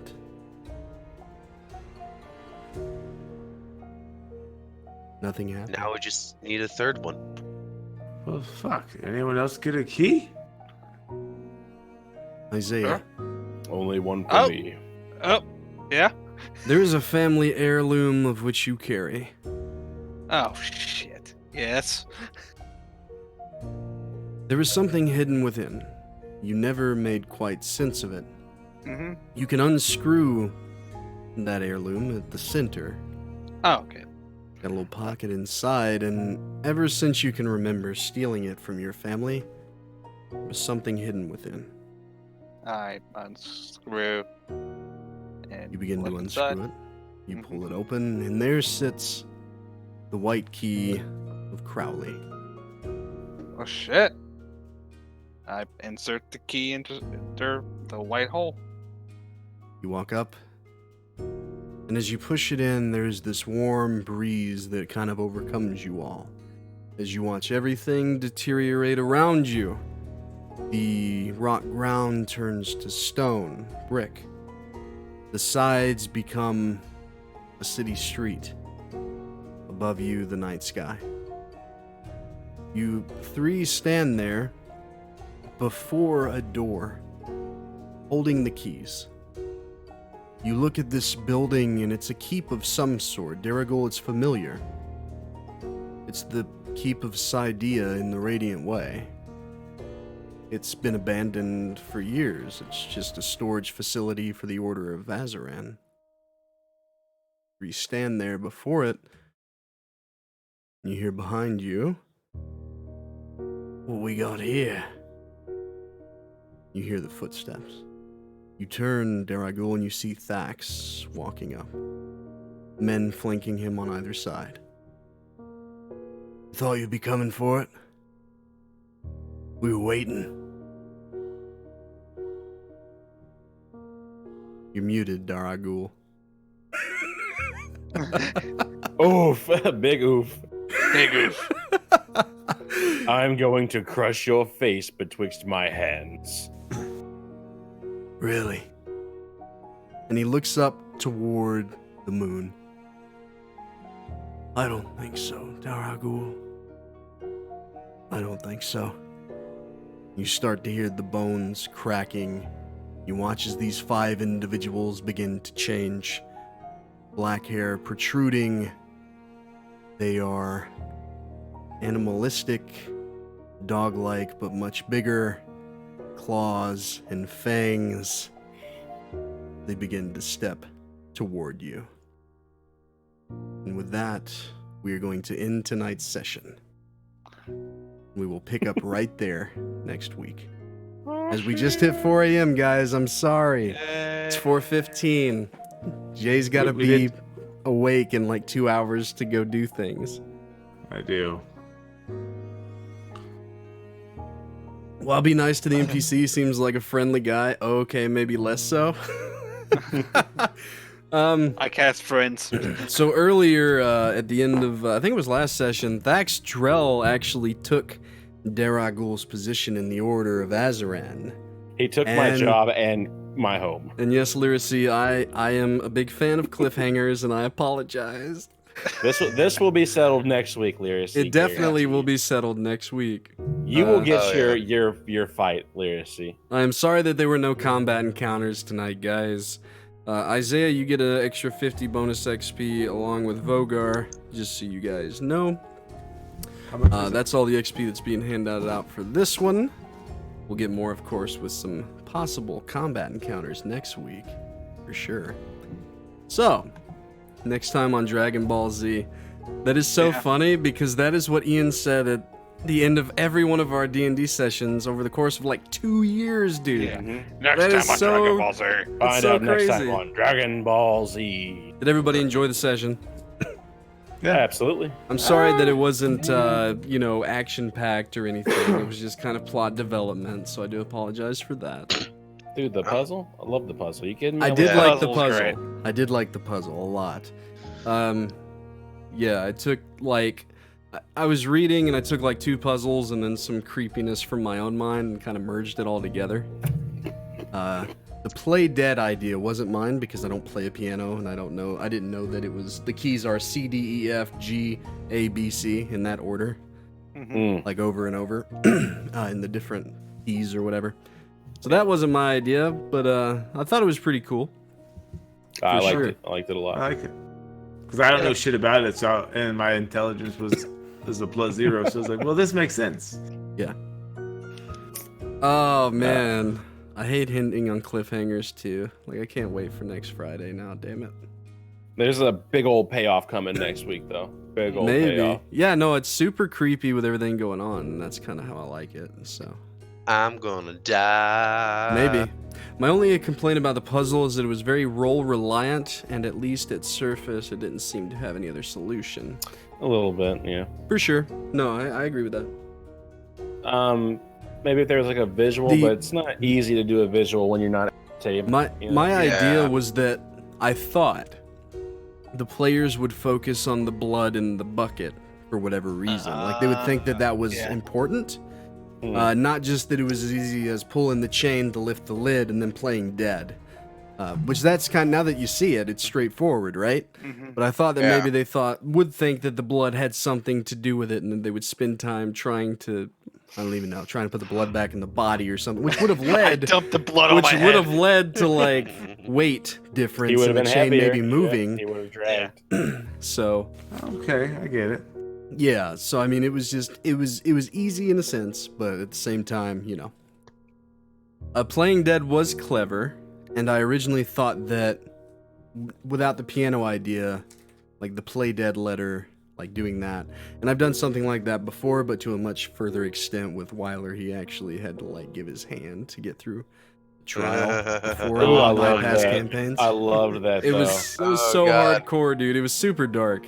I think I've been pretty tame thus far in this campaign. Like, it gets super dark at times. I did something like that in the campaign. I had to put my head in a guillotine, which I was not very fond of. Yes. But it worked out. They needed to give blood, wasn't it? They needed trial? to. Yes. They had to sacrifice pieces of themselves in a way, right? Yeah. But yeah, no, Lyricisa just said it's very hard to do a plot-locked puzzle because they must proceed. Yeah. So there's a lot of times where I'll go in with an idea and it'll evolve kind of improvly on the fly, right? So I had the basis for this. I didn't know what would have happened or how they would have gone about it. It's one of those things at times that as a DM, maybe you modify it on the fly depending on if they come up with something really cool, like an idea that you didn't think about. There's a lot of times, and I know Ian's probably done it, Wyler and Jay. Shawn hasn't DM'd as much. There's times when characters and players get, you know, just kind of a really cool idea, an answer to the puzzle. A far better Rule of idea. cool. Yeah, baby. where it's Rule of like cool. totally we should have went with that instead, So you or let the it DM ride. should have went with that, and then you just let it ride. So, Mhm. but yeah, it is hard. Yeah, plot locked puzzles are kind of spooky. So, but yeah. So we all had fun tonight, guys. Oh, Yeah. absolutely. Jay, at what time do you have to leave? It's what 2 hours. 1:19 there. Yep, I gotta leave in 2 hours. Yeah, that's crazy. That is so crazy. I'm So. so excited. You look Just can't hide excited. it. I know. Yeah. Ooh. Yes, when the player's solution is better than the DM, sometimes you gotta let it ride. So, but Lyracy, like, what was you saying, Vogar? Or Justin? Oh, sorry. what was the amount of? That's fine. What was the amount of XP? Extra 50 that- for Vogar and Isaiah Oh, 50. for reasons. Yeah, Lyracy, you have a wonderful too, night. Lyracy. We like I said, we stream on Fridays midnight, and I'll take your advice into consideration. We'll come up with a cool idea of implementing chat into the game. All of you that are watching, have a wonderful evening. Like I said, we'll be back next Friday, 12 Eastern. Mhm. Thanks, guys, for listening to this grim tale. Whoa, whoa.